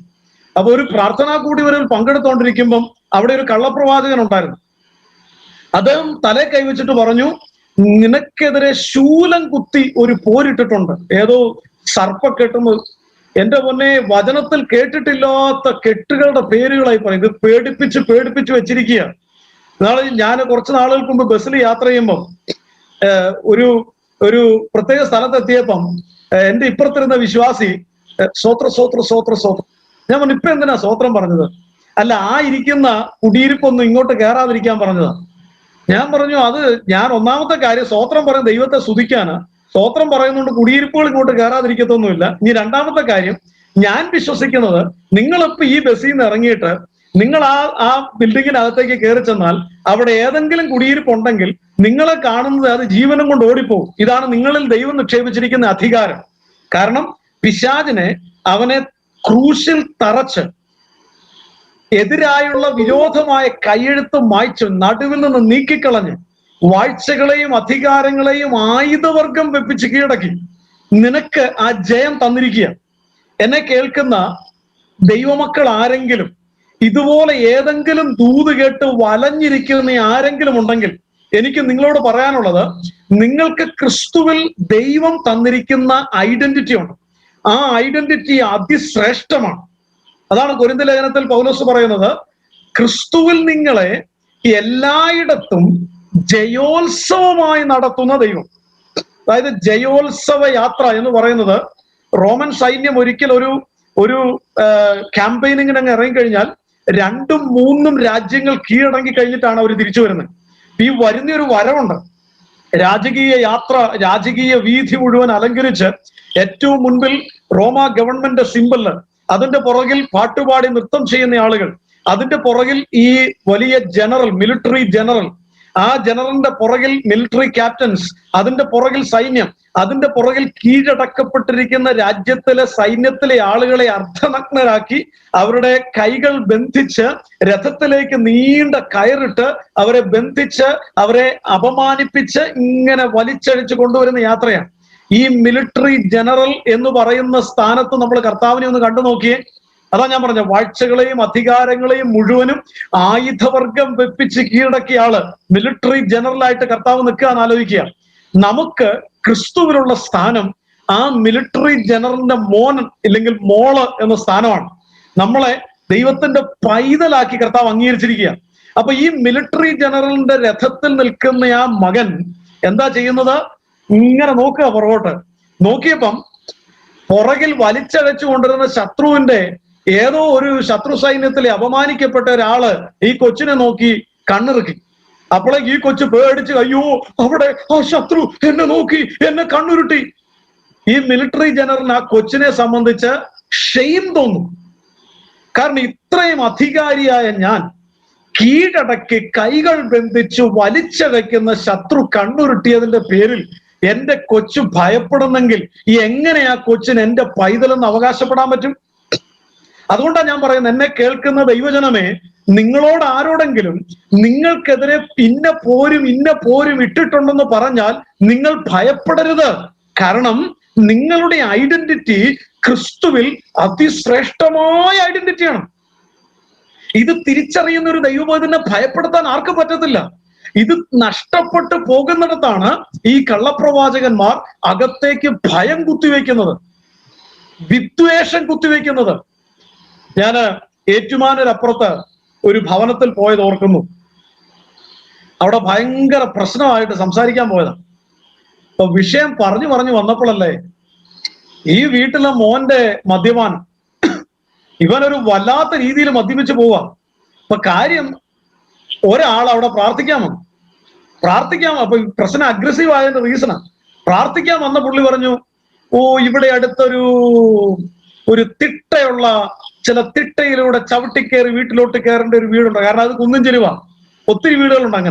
അങ്ങനെ ഒരു വീടുണ്ടോ? അവരൊരു തീർച്ചയായിട്ടും ഉണ്ട്. അങ്ങനെ ഒരു വീട്ടിൽ ഒരാൾ നിങ്ങൾക്കെതിരെ ചെയ്തിട്ടുണ്ട്. അതാണ് ഈ കൊച്ച് മദ്യപാനത്തിലേക്ക് പോയതിന്റെ കാരണം. അപ്പൊ അവര് പെട്ടെന്ന് ഐഡന്റിഫൈ ചെയ്ത് തൊട്ടപ്പുറത്തുള്ള വീടാണ്. അന്ന് തൊട്ട് അവരുമായിട്ട് ഇത് കേട്ട ഉടൻ തന്നെ ഈ ചെറുക്കൻ പിറ്റേ ദിവസം വാക്കത്തി എടുത്തുകൊണ്ട് ആ വീട്ടിലോട്ട് ചെന്നാ പറഞ്ഞു. അപ്പൊ ആ കുടുംബങ്ങൾ തമ്മിൽ അങ്ങ് ചിത്രിക്കാൻ ഈ വ്യക്തിയുടെ ഒറ്റ ദൂത് മതിയായിരുന്നു. പല കുടുംബങ്ങൾ തമ്മിൽ ഛിദ്രിപ്പിക്കാൻ, പല ബന്ധുക്കളെ തമ്മിൽ അകറ്റാനും ഒക്കെ ഒത്തിരി വ്യക്തികൾ ദൈവത്തിൽ നിന്നല്ലാത്ത ദൂത് പറയുന്നവർ മുഖാന്തരമാകാറുണ്ട്. ഇതിൽ നമ്മൾ ജാഗരൂകരായിരിക്കേണ്ട ഒരു കാര്യമാണ് ഞാൻ ഈ പറഞ്ഞു വരുന്നത്. ഞാൻ ഒരു പാസ്റ്ററെ കുറിച്ചാണല്ലോ പറഞ്ഞത്.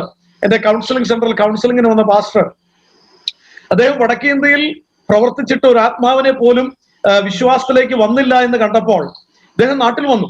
അപ്പൊ ഇങ്ങനെ ഒരു പ്രാർത്ഥനാ കൂടെ പങ്കെടുത്തുകൊണ്ടിരിക്കുമ്പോൾ അദ്ദേഹത്തോട് പറഞ്ഞു, നിങ്ങൾക്കെതിരെ ശൂലം കുത്തി ഒരു പോര് ചെയ്തിട്ടുണ്ട്, ഇന്ന് സർപ്പക്കെട്ടെന്നൊക്കെയാ പറഞ്ഞത്. സംഭവം ഇതാണ്. അദ്ദേഹം എന്നോട് പറയും, എന്റെ സാറേ, അന്ന് തൊട്ട് എനിക്ക് ഉറങ്ങാൻ പറ്റത്തില്ല. ഉറങ്ങുമ്പോ ഞാനിങ്ങനെ പാമ്പുകൾ കയറി വരുന്ന കാണുന്നത്. എന്റെ ദേഹത്തൂടൊക്കെ പാമ്പഴയോ, ആകെ പ്രശ്നം. കഴിഞ്ഞ ദിവസം ഞാനും ഭാര്യയും കൂടെ, അദ്ദേഹം പറയാണ്, ഞാനും ഭാര്യയും കൂടെ വൈകുന്നേരം ആയപ്പം ബൈക്ക് എടുത്ത് പുറത്തേക്ക് ഇറങ്ങി. ഞാൻ ബൈക്ക് സ്റ്റാർട്ട് ചെയ്യുകയും ഞാൻ അലറി വിളിച്ചു, എന്നെ പാമ്പ് കടിച്ചു. അപ്പൊ എന്റെ ഭാര്യ പറഞ്ഞു, പാമ്പ് കടിച്ചിട്ടില്ല, ഇവിടെ പാമ്പൊന്നുമില്ല, ഞാനിവിടെ അടുത്ത് നിൽക്കുകയല്ല. ഞാൻ നോക്കിയിട്ട്, ഇല്ല എന്നെ പാമ്പ് കടിച്ചു.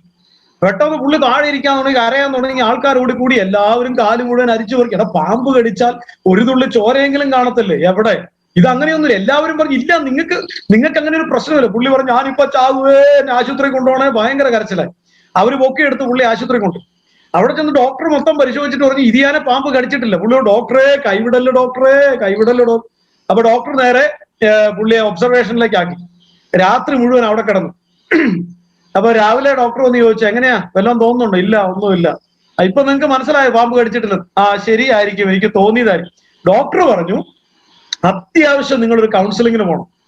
അപ്പൊ അങ്ങനെ കേട്ടപ്പോ അവസാനം ഒരു ക്രിസ്തീയ ബാക്ക്ഗ്രൗണ്ട് ഉള്ള കൗൺസിലറെ അന്വേഷിച്ചാണ് എന്റെ അടുത്ത് എത്തിപ്പെട്ടത്. ഞാൻ ഈ വ്യക്തിയോട് സംസാരിച്ചുകൊണ്ടിരുന്നപ്പം എന്റെ മനസ്സിൽ ഞാൻ ഇങ്ങനെ ചിന്തിക്കുക, സാധാരണ ഈ ഭയം എന്ന് പറയുന്ന ഒരു പ്രശ്നം ഫോബിയ എന്നാണ് ഞങ്ങൾ വിളിക്കുന്നത്. ഫോബിയ ഒരു വ്യക്തിയിൽ നിന്ന് മാറ്റാൻ ഞങ്ങൾ പഠിച്ചു വെച്ചിരിക്കുന്ന ഒരു ടെക്നിക്കുണ്ട്. അതിന് സിസ്റ്റമാറ്റിക് ഡീസെൻസിറ്റൈസേഷൻ എന്നൊക്കെ വിളിക്കും. ഇതൊക്കെ ഇങ്ങനെ പ്രയോഗിക്കണം എങ്ങനെയൊക്കെയാണ് നിങ്ങളെ ചിന്തിച്ചുകൊണ്ടിരുന്നപ്പോ ദൈവാത്മാവിനോട് പറഞ്ഞു പുള്ളിക്ക് വേണ്ടത് സിസ്റ്റമാറ്റിക് ഡീസെൻസിറ്റൈസേഷൻ ഒന്നും അല്ല, പുള്ളിയെ ശാസിക്കാൻ വേണം.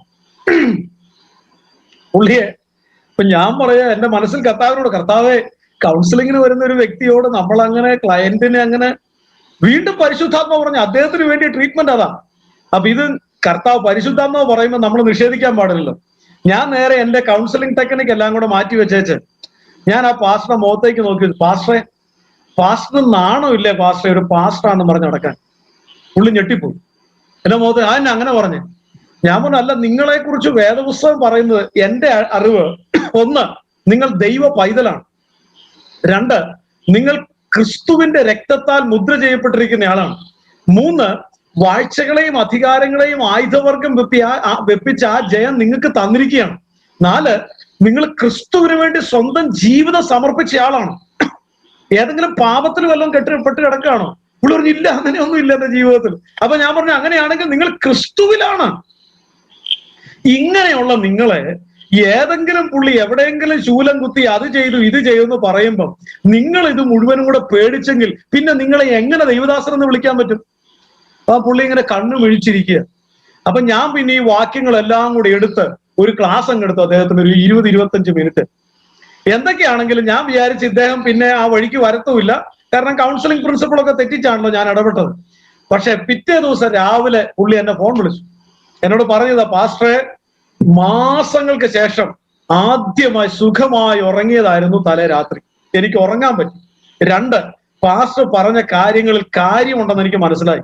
എനിക്ക് സംഭവിച്ച പ്രശ്നം ഇതായിരുന്നു, എന്നോട് പറഞ്ഞ ആ കാര്യത്തെ ഞാൻ ആവശ്യമില്ല, എനിക്ക് എന്റെ ഐഡന്റിറ്റി എവിടെയോ വെച്ച് ഞാൻ അങ്ങ് കളഞ്ഞിട്ട് എന്റെ അകത്തോട്ട് ഭയം കയറ്റിയതായിരുന്നു എന്റെ തെറ്റ്.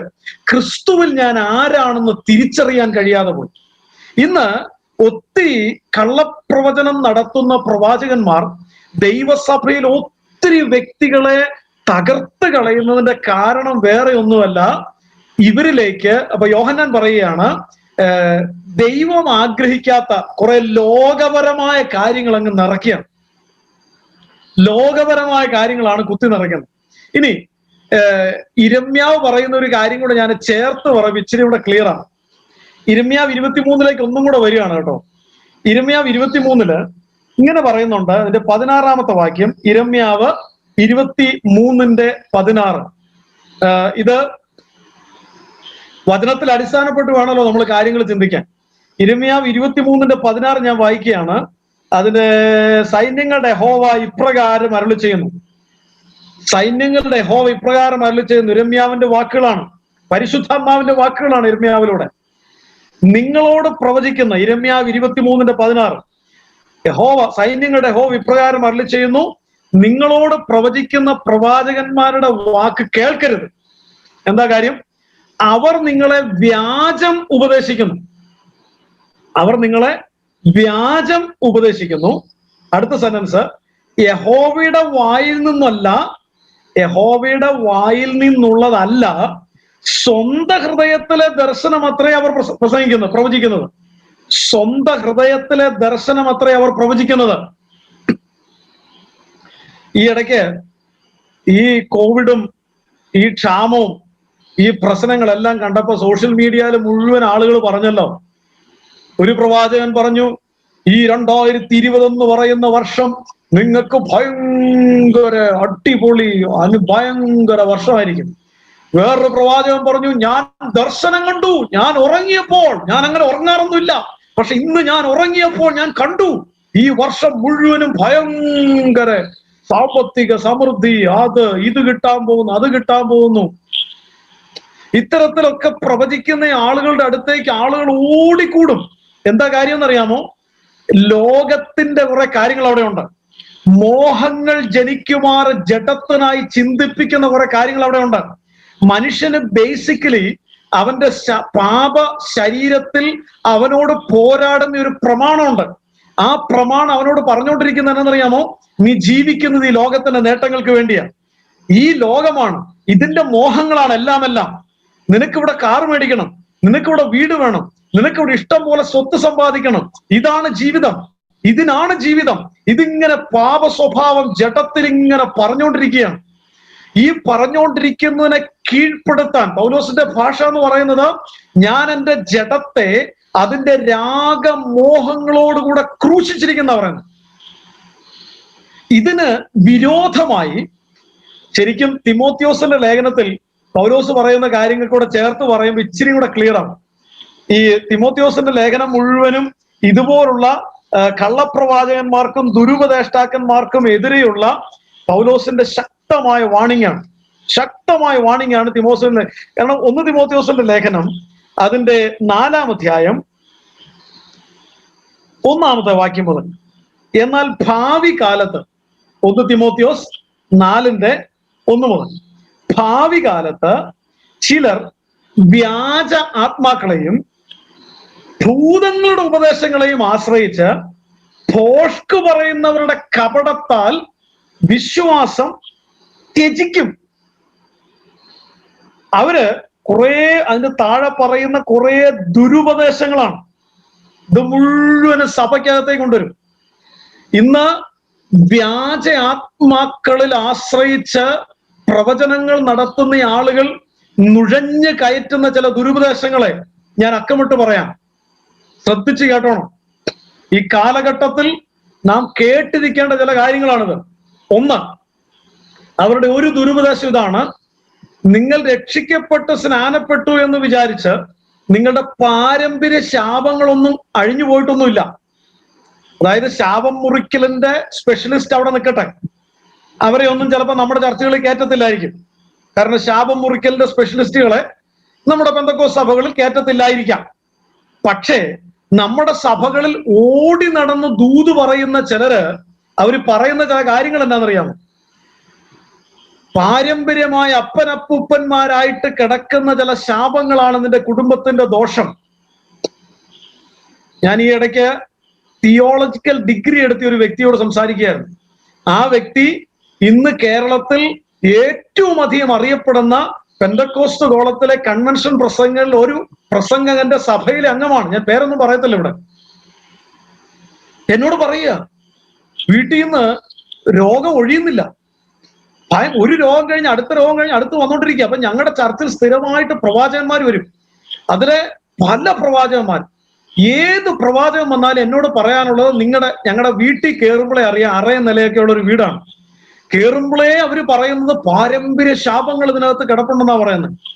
അപ്പൊ അതുകൊണ്ട് ഞങ്ങൾക്കൊരു മോചനമില്ല സാറേ, എന്ത് ചെയ്യാനാ, നമ്മൾ എന്ത് ചെയ്തിട്ട് എന്താ കാര്യം? പാരമ്പര്യ ശാപങ്ങൾ കിടക്കല്. ഞാൻ പറഞ്ഞു, ഈ ശാപം മുറിക്കലിന്റെ ഒരു വകഭേദമാണ് നിങ്ങൾ ഈ പറഞ്ഞു വരുന്നത് കേട്ടോ. ഞാൻ ആ വ്യക്തിയോട് പറഞ്ഞു, നിങ്ങൾക്കൊരു തിയോളജിക്കൽ ഡിഗ്രി ഉണ്ടായിട്ട് നിങ്ങൾ വചനത്തിന്റെ അടിസ്ഥാനത്തിൽ നിന്ന് മനസ്സിലാക്കാൻ ശ്രമിക്കാത്ത എന്താ? ഒരുവൻ ക്രിസ്തുവിലായാൽ അവൻ പുതിയ സൃഷ്ടിയായി, പഴയത് പോയി, പിന്നെ അതില്ല. നിങ്ങൾ രക്ഷിക്കപ്പെട്ട് സ്നാനപ്പെട്ട് നിങ്ങൾ ദൈവപൈതലായപ്പോൾ ഏത് പാരമ്പര്യ ശാപം ഉണ്ടായിരുന്നു എങ്കിലും അത് അവിടെ വെച്ച് പൊട്ടി. അതാ വചനം പറയുന്നത്. ഇല്ലെങ്കിൽ ഞാൻ പറഞ്ഞു, ജസ്റ്റ് പ്രാക്ടിക്കലായിട്ട് ഞാൻ ഒരു ചോദ്യം കൂടെ ചോദിക്കട്ടെ.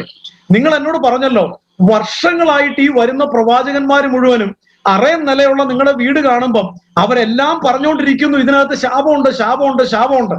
ഓക്കെ, ഞാൻ പറഞ്ഞത് 3 വർഷം മുമ്പ് ശാപമുണ്ടെന്ന് കണ്ടുപിടിച്ച ആൾ ആ ശാപം പൊട്ടിച്ചിട്ട് പൊട്ടാത്തതുകൊണ്ടാണല്ലോ 2.5 വർഷത്തിന് മുമ്പ് പറഞ്ഞ ആളും ഇതേ കാര്യം പറയുകയും പൊട്ടിക്കുകയും ചെയ്തത്. അത് കഴിഞ്ഞ് 2 വർഷത്തിന് മുമ്പ് പറഞ്ഞ ആള് പിന്നെയും പൊട്ടിക്കുകയല്ലേ? അപ്പൊ ഇവരിത് പറയല്ലാതെ ഈ പൊട്ടിക്കുക പൊട്ടുന്നില്ലല്ലോ. അത് ആ പ്രാക്ടിക്കൽ കാര്യമെങ്കിലും വിചാരിച്ച് നിങ്ങൾ വിചാരിക്കുക. ഇത് വേറെ ചില ലക്ഷ്യങ്ങൾക്ക് വേണ്ടി പറയുന്നതാണ്. ഇതൊരു ദുരുപദേശമാണ്. രക്ഷിക്കപ്പെട്ട സ്നാനപ്പെട്ട ഒരു ദൈവത്തിന്റെ ജീവിതത്തിൽ പിന്നെ ശാപമില്ല.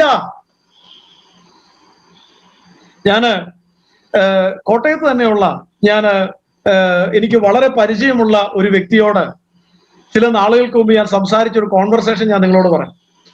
ആ വ്യക്തി എന്നോട് പറയും, എന്റെ പാസ്റ്ററെ ഭയങ്കര ആശ്വാസം. ഞാൻ പറഞ്ഞു, എന്നാ പറ്റി? എന്നാന്ന് വെച്ചാൽ ബിസിനസ്സിലാകെ പരാജയം, കുടുംബത്തിൽ ഞങ്ങൾ ഭാര്യയും ഭർത്താവും കൂടെ ആകെ അങ്ങോട്ടും ഇങ്ങോട്ടും പ്രശ്നം. ഇത് എന്നാന്ന് നമുക്കറിയത്തില്ലല്ലോന്നേ. എന്തോ ചെയ്യാനാ പാസ്റ്ററെ? കഴിഞ്ഞ ദിവസം ഒരു പ്രവാചകൻ വീട്ടിൽ വന്നു. പുള്ളി പ്രാർത്ഥിച്ച് അങ്ങോട്ട് തിരിഞ്ഞ് ഇങ്ങോട്ട് തിരിഞ്ഞ് ഞങ്ങളുടെ സീലിംഗിന്റെ അകത്തു നിന്നാണ് പുള്ളി ഏലേസ് എടുത്ത് തന്നത്. എന്തൊരാശ്വാസം! കെട്ടുപൊട്ടിയല്ലോ, എന്റെ ഒരു ആശ്വാസം. അപ്പൊ ഞാൻ പറഞ്ഞു, നിങ്ങൾ ശരിക്കും ദൈവപൈതലാണോ? അതെന്നാ പാസ്റ്റർ അങ്ങനെ ചോദിച്ചു. അല്ല, നിങ്ങൾ ദൈവപൈതലാണെങ്കിൽ നിങ്ങളുടെ വീട്ടിൽ കർത്താവ് വസിക്കുന്ന വീടല്ലേ? നിങ്ങളുടെ ഹൃദയത്തിൽ കർത്താവ് വസിക്കുന്നു, നിങ്ങളുടെ വീട്ടിൽ കർത്താവ് വസിക്കുന്നു. പിന്നെ ഒരു ഏലേസ് അല്ല 150 ഏലേസ് നിങ്ങളുടെ വീടിന്റെ ചുറ്റും കുഴിച്ചിട്ടാലും നിങ്ങൾക്ക് ഒന്നും സംഭവിക്കാൻ പറ്റത്തില്ലല്ലോ വചനപ്രകാരം. അതുകൊണ്ട് ചോദിച്ചതാ. അപ്പൊ പുള്ളി മിടുക്കനാ. പുള്ളി ഒന്ന് പെട്ടെന്ന് ഞെട്ടിപ്പോയി, കാരണം പുള്ളി അത് പ്രതീക്ഷിച്ചില്ല. പുള്ളി ഇച്ചിരി നേരം കൂടെ ഒന്ന് ചിന്തിച്ചേച്ച് എന്നോട് പറഞ്ഞു, അതെ പാസ്റ്റർ പറഞ്ഞ് ശരിയാ, ദൈവപൈതലാണെങ്കിൽ അത് ഏക്കത്തില്ല. പക്ഷേ ഇടയ്ക്കൊക്കെ നമ്മൾ പുറകോട്ട് പോകുമല്ലോ, അപ്പൊ ഏക്കത്തില്ലേ? അപ്പൊ ഞാൻ പറഞ്ഞു, ഇപ്പൊ നിങ്ങൾ കറക്റ്റ് കാര്യം പറഞ്ഞു. ശരിക്കും ട്രീറ്റ്മെന്റ് വേണ്ടത് ഏലേസ് എടുക്കാനല്ല, ട്രീറ്റ്മെന്റ് വേണ്ടത് നിങ്ങൾ ഇടയ്ക്കിടയ്ക്ക് പുറകോട്ട് പോകുന്നതിനാണ്. അവിടെയാ പരാജയം. നിങ്ങൾ പുറകോട്ട് പോകുന്നതിനാണ് ട്രീറ്റ്മെന്റ്. അതാ നിങ്ങളുടെ ബന്ധനം. ആ ഏലേസ് എടുത്ത പാർട്ടി നിങ്ങൾ ഇടയ്ക്കിടയ്ക്ക് പുറകോട്ട് പോകാറുണ്ടെന്നും മാനസാന്തരപ്പെടണമെന്നും എല്ലാം പറഞ്ഞായിരുന്നു. ഇല്ലില്ല, അതൊന്നും പറഞ്ഞില്ല. പുള്ളി പൈസയൊക്കെ മേടിച്ച് പോയായിരുന്നു. നമ്മൾ പറയത്തില്ല, കാരണം മാനസാന്തരപ്പെടാൻ ഇവരാരും വിളിച്ചു പറയത്തില്ല. അതാണ് ഇരമ്യാവ് പറയുന്നത്, ഇവർ സ്വന്തം ഹൃദയത്തിൽ തോന്നുന്നത് മുഴുവനും ദൈവം പറയുന്നു എന്ന് പറഞ്ഞങ്ങ് വിളിച്ചു പറയുക. സ്വന്തം ഹൃദയത്തിൽ തോന്നുന്ന മുഴുവൻ. ഞാൻ PYPയുടെ തിരുവനന്തപുരത്ത് ആ കോളേജിൽ നടന്ന ഒരു ക്യാമ്പില് കുറെ നാളുകൾക്ക് മുമ്പാ. അന്ന് ഒരു സെഷൻ ഞാനും എടുക്കുന്നുണ്ടായിരുന്നു. അപ്പൊ ഈ ഉച്ചയ്ക്കത്തെ ബ്രേക്ക് ആ സമയത്ത് ഇങ്ങനെ ഇരിക്കുക. അപ്പം ലഞ്ച് ബ്രേക്ക് എല്ലാം കഴിഞ്ഞ് ഇങ്ങനെ തുടങ്ങുന്നേ ഉള്ളൂ, റീസ്റ്റാർട്ട് ചെയ്യുന്നേ ഉള്ളൂ. അപ്പൊ ഒരു 10 മിനിറ്റ് ഒരു ട്രാൻസ്ലേഷൻ മിനിസ്റ്റർ ചെയ്യുന്ന ആളുകൾക്ക് ഒരു അവസരം കൊടുത്തു. അപ്പൊ ഈ ഓഡിറ്റോറിയത്തിൽ ഒരു 1000-1200 യുവജനങ്ങൾ തന്നെ ഇങ്ങനെ തിങ്ങി നിറഞ്ഞിരിക്കുക.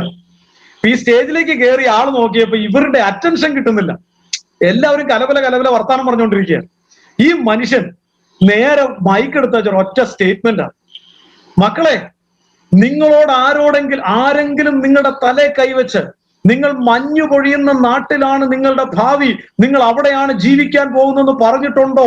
ഉണ്ടെങ്കിൽ ആ ദൂതിന്റെ നിവർത്തി പറയാനാ ഞാനിവിടെ നിൽക്കുന്നത്.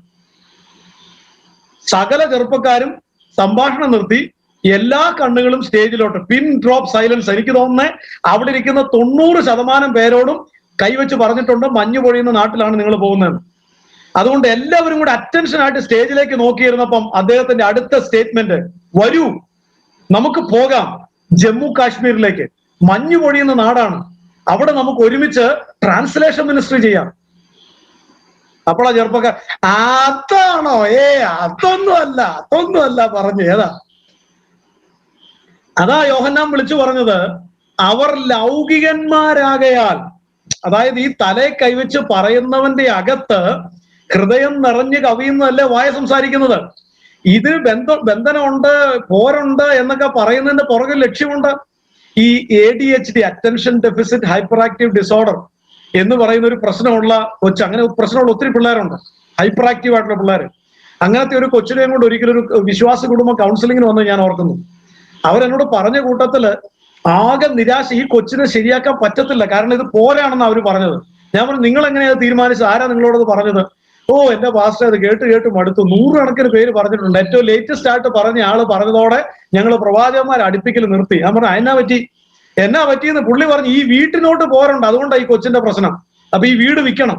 എന്റെ താറയെ നല്ല വീട് പിടിയാ വിലയ്ക്ക് ഞങ്ങൾ വിറ്റ് കളഞ്ഞു, കാരണം പോരുള്ള വീടല്ലേ. അപ്പൊ വിറ്റ് കളഞ്ഞപ്പോ ഞങ്ങൾക്ക് ഇത്ര ലക്ഷം രൂപ കിട്ടി. ഇതേ പ്രവാചകൻ വന്ന് പറഞ്ഞു, എനിക്ക് അതിലൊരു 15 ലക്ഷം രൂപ തരണം. പ്രവാചകനല്ലേ, കൊടുക്കാതിരിക്കാൻ പറ്റുമോ? അതും മേടിച്ചുകൊണ്ട് പുള്ളി ആ വഴിക്ക് പോയി. പിന്നെ ഞങ്ങൾ വേറൊരു സ്ഥലം മേടിച്ച് അത് വീട് പണിന്ന് കടവായി, ഇപ്പൊ ആകെ കടഭാര. ആ പുള്ളി 15 ലക്ഷം കൊണ്ട് പോയ പുള്ളി ഇപ്പൊ വിളിക്കുമ്പോ പുള്ളി ഫോൺ എടുക്കത്തില്ല. ഇന്നാള് ഞങ്ങൾ വിളിച്ചിത്തിരി ദേഷ്യപ്പെട്ടപ്പോ പുള്ളി ഇങ്ങോട്ട് പറഞ്ഞ ഭാഷ കേട്ടപ്പം ഞങ്ങൾക്ക് മനസ്സിലായി ഈ പ്രവചനത്തിന്റെ ഒക്കെ ബാക്ക്ഗ്രൗണ്ട്. ഇത് കള്ളപ്രവാചകന്മാരെ തിരിച്ചറിയാനുള്ള അടുത്ത ക്രൈറ്റീരിയ ഞാൻ പറയാൻ പോകുന്നു. ശ്രദ്ധിച്ചു കേട്ടോ. മത്തായി സുവിശേഷം 7-ാം അധ്യായം, മത്തായി സുവിശേഷം 7-ാം അധ്യായം അതിന്റെ 22-ാമത്തെ വാക്യം. കർത്താവേ കർത്താവേ, നിന്റെ നാമത്തിൽ ഞങ്ങൾ പ്രവചിക്കുകയും നിന്റെ നാമത്തിൽ ഭൂതങ്ങളെ പുറത്താക്കുകയും നിന്റെ നാമത്തിൽ വീര്യപ്രവൃത്തികൾ ചെയ്യുകയും ചെയ്തില്ലയോ എന്ന് പലരും അന്നാളിൽ എന്നോട് പറയും. അന്ന് ഞാൻ അവരോട്, ഞാൻ ഒരു നാളും നിങ്ങളെ അറിഞ്ഞിട്ടില്ല, അധർമ്മം പ്രവർത്തിക്കുന്നവരെ എന്നെ വിട്ടുപോകുവീൻ. അതിന്റെ 15-ാമത്തെ വാക്യം, കള്ളപ്രവാചകന്മാരെ സൂക്ഷിച്ചുകൊള്ളുവീൻ, അവർ ആടുകളുടെ വേഷം കൊണ്ട് നിങ്ങളുടെ അടുക്കൽ വരുന്നു, അകമയോ കടിച്ചു കീറുന്ന ചെന്നായ്ക്കളാകുന്നു, അവരുടെ ഫലങ്ങളാൽ നിങ്ങൾക്ക് അവരെ തിരിച്ചറിയാം. മുള്ളുകളെന്ന് മുന്തിരിപ്പഴവും ഞെരിഞ്ഞിലുകളെന്ന് അത്തിപ്പഴവും പഠിക്കാറുണ്ടോ? നല്ല വൃക്ഷം നല്ല ഫലം, ആകാത്ത വൃക്ഷം ആകാത്ത ഫലം കായ്ക്കും. അപ്പൊ അടുത്തൊരു സുപ്രധാനമായ ഒരു ക്രൈറ്റീരിയയാണ് അവരുടെ ജീവിതത്തെ പഠിക്കുക എന്നുള്ളത്. ഞാൻ ഒരിക്കല് ഒരു പ്രവാചകന്റെ വീട്ടില് ഉപവാസ പ്രാർത്ഥനയ്ക്ക് എന്നെ പ്രസംഗിക്കാൻ വിളിച്ചു. എനിക്കും അത്ഭുതമായിരുന്നു എന്തുകൊണ്ട് എന്നെ അങ്ങനെ വിളിച്ചു എന്നുള്ളത്. ഞാൻ പൊതുവെ ക്ലാസ് ഒക്കെ എടുക്കുന്ന ഒരു ശീലമുള്ള ആളാണ്, പക്ഷെ അങ്ങനെ വിളിച്ചു, ഞാൻ അവിടെ പോയി. എന്തൊക്കെയാണെങ്കിലും മീറ്റിംഗ് എല്ലാം കഴിഞ്ഞ് ഭക്ഷണം കഴിക്കാനിരിക്കുകയാണ്. അപ്പൊ ഗസ്റ്റ് ആയതുകൊണ്ട് എനിക്ക് ഭക്ഷണം കരുതിയിട്ടുണ്ട്. അപ്പൊ ഞാൻ എന്തായാലും കരുതിയ ഭക്ഷണം കഴിച്ചേച്ച് പോവാം. അങ്ങനെ ഭക്ഷണം കഴിക്കാൻ മേശവിരിക്കുമ്പോൾ എല്ലാവരും കൂടെ ഇങ്ങനെ ചിറ്റാറ്റിംഗ് ഉണ്ടല്ലോ. ആ സമയത്ത് സംഭാഷണം പെട്ടെന്ന് കയറി വന്നത് MC റോഡിൽ വെച്ചിരിക്കുന്ന സ്പീഡ് ക്യാമറ, ഗവൺമെന്റ് ഹൈ സ്പീഡിൽ പോകുന്ന വണ്ടികളെ ക്യാച്ച് ചെയ്യാൻ വേണ്ടി വെച്ചിരിക്കുന്ന സ്പീഡ് ക്യാമറയെ കുറിച്ച് വന്നു. ഉടൻ തന്നെ ഈ പ്രവാചകന്റെ സ്റ്റേറ്റ്മെന്റ്, അതൊന്നും അടിക്കത്തൊന്നുമില്ല, ഞാനൊക്കെ 100 കത്തിച്ചു വിട്ട് പോകുന്നില്ല, അത് അതിന്റെ ഇപ്പുറത്തെ ലൈനിന്റെ ഇപ്പുറത്തൂടെ കയറ്റി അങ്ങ് പാഞ്ഞു പോയാൽ മതി, ഒരു ക്യാമറയും ക്ലിക്ക് ചെയ്യത്തില്ല. ഇത് കേട്ടത് ഞാൻ ഞെട്ടിപ്പോയി. അതായത് ദൈവത്തിന്റെ പ്രവാചകൻ പരിശുദ്ധാത്മാവിൽ അനേകരോട് ദൂത് പറയുന്ന, അനേകരെ മാനസാന്തരത്തിലേക്ക് നയിക്കാൻ നിയോഗിക്കപ്പെട്ടിരിക്കുന്ന ദൈവത്തിന്റെ പ്രവാചകൻ ട്രാഫിക് നിയമം ലംഘിക്കാൻ, അതായത് ഗവൺമെന്റ് നിയമം ലംഘിക്കാനുള്ള കുറുക്കുവഴിയെ കുറിച്ച് സംസാരിച്ചുകൊണ്ടിരിക്കുക. അത് പുള്ളി ചെയ്യുന്നയാളാണെന്നാണ് വിളിച്ചു പറയുന്നത്. ഫലം കൊണ്ട് ഒരു വൃക്ഷത്തെ തിരിച്ചറിയാം. പൗലോസും യോഹന്നാനും കർത്താവും ഈ പറയുന്ന സകലരും, ഇരമ്യ ഉൾപ്പെടെ, യെഹെസ്കേൽ ഉൾപ്പെടെ, ഈ കള്ളപ്രവാചകന്മാർക്കെതിരെ ശക്തമായ നിലപാടുകൾ എടുത്തിരുന്നു. ശക്തമായ നിലപാടുകൾ. നമ്മളിപ്പോ തൊട്ടു മുമ്പ് വായിച്ചത് തിമോത്തിയോസൻ ലേഖനത്തിൽ പൗലോസ് എഴുതുകയാണ്, വ്യാജ ആത്മാക്കൾ, ദൂതങ്ങളുടെ ഉപദേശങ്ങൾ, ഇത് മുറുകെ പിടിച്ചുകൊണ്ട് അനേകരെ തെറ്റിച്ചു കളയും, ദുരുപദേശം വലിച്ചഴയ്ക്കും. ഒരു ദുരുപദേശം നിങ്ങളുടെ ശാപം ഇതുവരെ പൊട്ടിയിട്ടില്ല. എന്നിട്ട് ഈ പുള്ളി പ്രാർത്ഥിക്കുമ്പോഴാണ് പൊട്ടാൻ പോകുന്നത്. എന്നിട്ട് പിന്നെ അടുത്ത പുള്ളി വരുമ്പോഴും പറയും ശാപം കിടപ്പുണ്ട്, പുള്ളിയും പൊട്ടിക്കും. അടുത്തയാൾ വരുമ്പോൾ ആ പുള്ളിയും പൊട്ടിക്കും. ഇത് പൊട്ടിച്ചിട്ടോട്ട് തീരാതെ കിടക്കുക. അതാ ഞാൻ പറഞ്ഞത്, ആ വ്യാജത്തെ തിരിച്ചറിയണം എന്ന് പറഞ്ഞു. രണ്ടാമത്തത്, ഇവര് പിശാചിനെ ഭയങ്കരമായിട്ട് പ്രൊമോട്ട് ചെയ്യും. ദൈവത്തെക്കുറിച്ച് പറയുന്നതിനേക്കാളും കൂടുതൽ പിശാചിനെ കുറിച്ച് പറയാൻ അവർക്ക് താല്പര്യം. അതായത് പൗലോസ് തന്നെ പറഞ്ഞു, അവരുടെ ലക്ഷ്യം വേറെ ചിലതായിരിക്കും. വേറൊരു ഭാഗത്ത് പൗലോസ് പറഞ്ഞല്ലോ, കർണരസമാകുമാറ് സ്വന്തം മോഹങ്ങളെ പെരുക്കുന്നത് പോലെ. അതാണ് അന്ത്യകാലത്തിന്റെ ഒരു ലക്ഷണം. ഞാനൊരു പ്രവാചകനോട് സംസാരിച്ച ഒരു സംഭവം കൂടെ ഇതിനോട് ചേർത്ത് പറയുമ്പോഴേ ക്ലിയർ ആവത്തുള്ളൂ. അദ്ദേഹം എന്നോട് സംസാരിച്ചത് ഇങ്ങനെയാണ്. വളരെ അറിയപ്പെടുന്ന ഒരു പ്രവാചകനായിരുന്നു അദ്ദേഹം. ഇന്ന് അദ്ദേഹം നല്ലൊരു അറിയപ്പെടുന്ന ഒരു പ്രസംഗകനുമാണ്. അദ്ദേഹം എന്നോട് പറഞ്ഞൊരു എക്സ്പീരിയൻസ് ആണ് ഞാൻ പറയുന്നത്. അദ്ദേഹം ഇങ്ങനെ പ്രവാചകനായിട്ട് ഇങ്ങനെ മുന്നോട്ട് പോകുന്ന സമയത്ത് അദ്ദേഹത്തിനൊരു ആഗ്രഹം, ഈ ലെവല് പോരാ, എന്റെ ശുശ്രൂഷയുടെ ലെവല് എനിക്കൊന്ന് മാറണം. അപ്പൊ ഈ ഒരു ആഗ്രഹവുമായിട്ട് അദ്ദേഹം ദൈവസന്നിധിയിൽ ഇരിക്കുകയാണ്. ഒരു 21 ദിവസം പ്രഖ്യാപിച്ചിരിക്കുകയാണ്. കുറെ ദിവസങ്ങൾ അങ്ങനെ മുന്നോട്ട് പോയി, 10 ദിവസമായി. അപ്പം പുള്ളി പ്രാർത്ഥിക്കുന്ന ആഗ്രഹം ഇതാണ്, ഞാൻ സ്റ്റേജിൽ കയറി നിൽക്കുമ്പോൾ വീൽ ചെയറിൽ നിന്ന് രോഗികൾ എഴുന്നേറ്റ് ഓടണം, ഞാൻ കൈ വീശുമ്പോൾ ആളുകൾ തെറിച്ചു വീഴണം. ഇതൊക്കെയാണല്ലോ അടുത്ത ലെവൽ എന്ന് പൊതുവെ ഉദ്ദേശിക്കപ്പെടുന്നത്. അപ്പൊ ഇത് ഒന്നും സംഭവിക്കുന്നില്ല. പുള്ളി ഉപവസിക്കുന്നുണ്ട്, കരയുന്നുണ്ട്, പ്രാർത്ഥിക്കുന്നുണ്ട്, ഒത്തിരി രാവിലെ മുതൽ വൈകുന്നേരം വരെ അന്യഭാഷയിൽ ആരാധിക്കുന്നു. പക്ഷെ പ്രത്യേകിച്ച് ഒന്നും സംഭവിക്കുന്നില്ല. അപ്പൊ പുള്ളിക്ക് ഇച്ചിരി നിരാശയൊക്കെ ആയി. അപ്പൊ ഒരു 10-15 ദിവസം അങ്ങ് പോയപ്പോഴേക്ക് ആള് ക്ഷീണിതനായി. ഒടുവിൽ അദ്ദേഹം പറയാണ്, ഒരു ദിവസം എന്നോട് നേരിട്ട് പറഞ്ഞാ കേട്ടോ, എന്നോട് പറയാണ്, പാസ്റ്ററെ, ഒരു ദിവസം ഞാൻ തകർന്ന ദൈവസനിലേക്ക് അങ്ങ് വീണ്. ഞാൻ പറഞ്ഞു, കർത്താവേ, അങ്ങ് എന്നോട് സംസാരിക്കണം, അങ്ങ് എന്നോട് സംസാരിക്കാതെ ഞാൻ ഇവിടുന്ന് എഴുന്നേക്കത്തില്ല. ഇങ്ങനെ പറഞ്ഞുകൊണ്ട് ദൈവസനിലേക്ക് അങ്ങ് ഇരുന്നു. കർത്താവ് സംസാരിച്ചു. കർത്താവ് ഒരു ചോദ്യം ചോദിച്ചത്. ചോദ്യം ഇതായിരുന്നു, മോനെ, നിനക്കിപ്പൊ ഞാൻ തരുന്ന സ്റ്റേജുകളിൽ നീ നിൽക്കുന്നതിന് പകരം ഞാനാണ് നിൽക്കുന്നതെങ്കിൽ ഞാൻ പറയാൻ ആഗ്രഹിക്കുന്നത് തന്നെയാണോ നീ ഇപ്പൊ പറഞ്ഞുകൊണ്ടിരിക്കുന്നത്? അദ്ദേഹം തകർന്നു. അദ്ദേഹം എന്നോട് പറഞ്ഞത് അല്ല. ഞാൻ ഓരോ പ്രസംഗം തയ്യാറാക്കുമ്പോൾ എനിക്ക് ഒരു ലക്ഷ്യമുള്ളൂ. എന്റെ മുൻപിലിരിക്കുന്ന ആളുകൾ കൈയടിക്കണം. അവരെ കൈയടിപ്പിക്കാനുള്ള സ്പെഷ്യലിസ്റ്റ് പ്രയോഗങ്ങൾ എനിക്കുണ്ട്. നിന്റെ തലമുറയെ കെട്ടിവരിഞ്ഞിരിക്കുന്ന, അവരുടെ ഉയർച്ചകളെ പോരിട്ട് വ്യാപരിച്ചുകൊണ്ടിരിക്കുന്ന ചില ദുഷ്ടശക്തികൾ എന്നൊക്കെ വിളിച്ചു പറയുമ്പോഴേക്കും ജനങ്ങൾ അങ്ങ് കൈയടിക്കും. ഞാൻ ശരിക്കും പ്രസംഗം തയ്യാറാക്കുമ്പം എന്റെ ലക്ഷ്യം എന്റെ മുൻപിലിരിക്കുന്ന ആളുകളെ കൈയടിപ്പിക്കുക എന്നുള്ളതായതുകൊണ്ട് അത്തരത്തിലുള്ള സ്റ്റേറ്റ്മെന്റുകൾ ഞാൻ ഇങ്ങനെ പ്രിപ്പയർ ചെയ്യുന്ന ആളാണ് ഞാൻ. അപ്പൊ ഞാൻ കർത്താവിനോട് പറഞ്ഞു, കർത്താവേ, എനിക്ക് പകരം അങ്ങാണ് നിൽക്കുന്നതെങ്കിൽ അങ്ങ് പറയാൻ ആഗ്രഹിക്കുന്ന ഒന്നുമല്ല എന്റെ ഇവിടുത്തെ പ്രയോറിറ്റി. അടുത്തത്, അല്ല കർത്താവേ, എനിക്ക് പകരം അങ്ങാണ് നിൽക്കുന്നതെങ്കിൽ വാസ്തവത്തിൽ അങ്ങ് എന്തായിരിക്കും പറയാൻ ആഗ്രഹിക്കുന്നത്? കർത്താവിന്റെ മറുപടി, എന്റെ കാഹളം ഏറ്റവും അടുക്കൽ വാതുക്കല. കർത്താവിന്റെ മടങ്ങിയവരെ ഏറ്റവും അടുക്കൽ വാതുക്കലായിരിക്കുക. ഇനിയും ലോകമോഹത്തെ സ്വപ്നം കാണാൻ നേരമില്ല. ഇനി മഞ്ഞു പൊഴിയുന്ന നാടിന്റെ സ്വപ്നമല്ല ജനങ്ങളിലേക്ക് പകരപ്പെടേണ്ടത്. ഞാൻ പറഞ്ഞല്ലോ, എന്റെ ചർച്ചിൽ അന്ന്, ഞങ്ങളുടെ ചർച്ച്, ഞാൻ പറയുന്നത്, ഞാൻ എന്റെ ചെറുപ്പത്തിൽ ഞാൻ വളർന്നു വന്ന ചർച്ചിനെ കുറിച്ച് ഞാൻ പറഞ്ഞാല് 40-40 വീട്ടുകാരെ അവിടെ ഉള്ളൂ. 40-40 വീട്ടുകാരെ ഉള്ളൂ. പക്ഷെ ഇന്ന് ഞാൻ ഉൾപ്പെടെ പൂർണ്ണസമയ സുവിശേഷ വേല ചെയ്യുന്ന 45ഓളം ആളുകളുണ്ട് അവിടെ നിന്ന്. അങ്ങനെ ഒരു നല്ല കാലം, അത് ഞാൻ പറയുന്ന ഒരു 10-15-20 വർഷങ്ങൾക്ക് പുറകിലത്തെ കാര്യങ്ങളാണ്. ഞാൻ കൊതിക്കുന്നു. എന്നെ കേൾക്കുന്ന ദൈവമക്കളെ, ഈ അന്ത്യനാളുകളിൽ നമുക്കൊന്ന് പ്രാർത്ഥിക്കാം. എന്തിനു വേണ്ടിയാണെന്നറിയാമോ?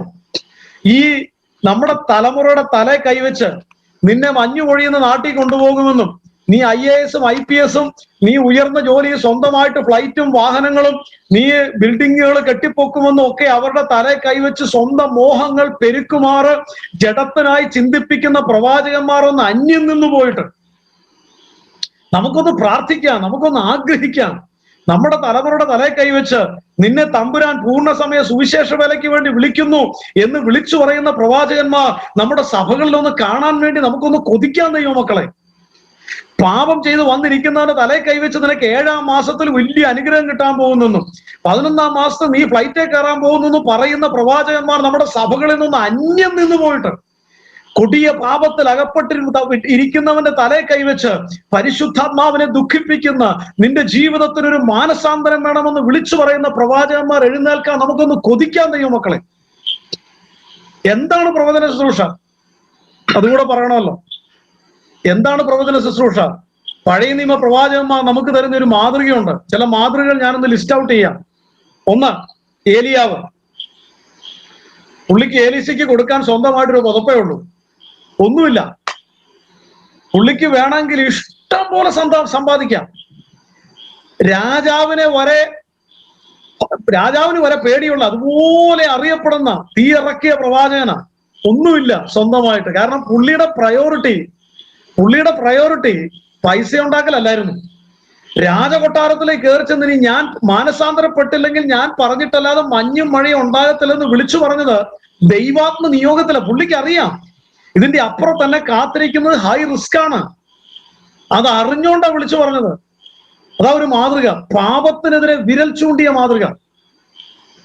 നാഥാൻ പ്രവാചകനും അത് തന്നെയാണ്. പാപത്തിനെതിരെ വിരൽ ചൂണ്ടിയതാണ് പ്രവാചകന്റെ മുഖമുദ്ര. ശമൂവേൽ പ്രവാചകനുണ്ടല്ലോ, ആ പട്ടണത്തിലേക്ക് ദാവീദിനെ അഭിഷേകം ചെയ്യാൻ വേണ്ടി ആ പട്ടണത്തിലേക്ക് കയറി ചെന്നത് മൂപ്പന്മാർ വന്ന് നിൽക്കുക. അവരെന്താ പറയുന്നത്? എന്നോടുള്ള ദൂത് പറഞ്ഞാട്ടെ, എനിക്ക് എത്ര മാസത്തിലെ വിടുതൽ കിട്ടാൻ പോകുന്നു, എന്റെ ബിസിനസിന്റെ ഉയർച്ച പറഞ്ഞാട്ടെ എന്ന് പറഞ്ഞ് വന്ന് നിൽക്കുകയല്ല. അവിടെ എഴുതി വെച്ചിരിക്കുന്നത്, ആ മൂപ്പന്മാര് ഭയത്തോടെ വിറയലോടെ ശമൂവേലിന്റെ അടുത്ത് നിൽക്കുക. എന്നിട്ട് ചോദിക്കുക, നിന്റെ വരവ് ശുഭം തന്നെയാണോ എന്ന് വെച്ചാൽ ഈ പ്രവാചകൻ ഒരു പട്ടണത്തിലേക്ക് കയറി ചെന്നാൽ അദ്ദേഹത്തിന് വിളിച്ചു പറയാനുള്ളത് ന്യായവിധിയുടെ വാക്കുകളാണ്. എന്തിനാ ന്യായവിധി? ചുമ്മാ ഭീഷണിപ്പെടുത്താൻ നടക്കുകയല്ല. അവര് വിളിച്ചു പറയുന്നത് മാനസാന്തരപ്പെടുക, അല്ലെങ്കിൽ ദൈവത്തിന്റെ ശിക്ഷ വരാൻ പോകുന്നു. ഇതാണ് പ്രവാചകനാക്കിയത്.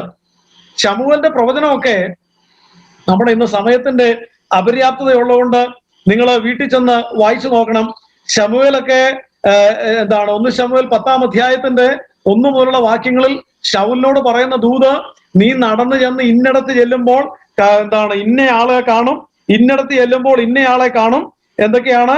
നീ 1 ശമൂവേൽ 10:2 ബെന്യാമീന്റെ അതിരിങ്കൽ സെൽസഹിൽ റാഹേലിന്റെ കല്ലറയ്ക്കരികെ വെച്ച് 2 ആളെ കാണും.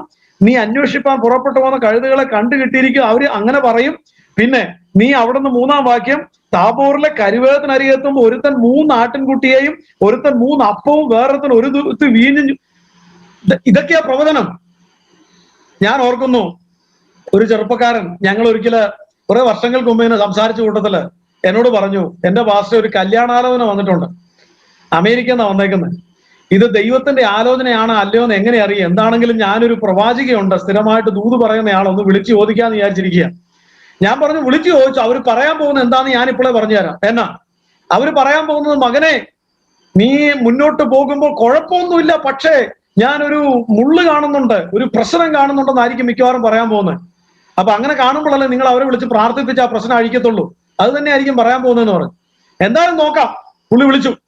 പ്രവാചക പറയാ, ഞാൻ പ്രാർത്ഥിച്ചേച്ച് പറയാന്ന് പറഞ്ഞു. എല്ലാം കഴിഞ്ഞ് പ്രാർത്ഥിച്ചേച്ച് വിളിച്ചു. എന്നിട്ട് പറയാ, അതെ കുഴപ്പമൊന്നുമില്ല, ഞാനൊരു ഇരുട്ട് കാണുന്നുണ്ട്. അപ്പൊ പുള്ളി ഭയങ്കര ചിരി. എന്നോട് പറയാ, കറക്റ്റാ, നിങ്ങൾ പറഞ്ഞ ദൂത് തന്നെയാ മറ്റേ പുള്ളിക്കാരത്തെയും പറഞ്ഞു. ഞാൻ പറഞ്ഞു, എന്റെ മോനെ കണ്ണടച്ചാ പിന്നെ ഇരുട്ടല്ലാതെ പിന്നെ എന്താ കാണുന്നത്? ഇരുട്ട് കാണുന്നു എന്ന് പറഞ്ഞത് തെറ്റൊന്നുമില്ല, ഇരുട്ട് കാണുന്നത് കൊണ്ട് തന്നെ ആയിരിക്കും പറഞ്ഞത്.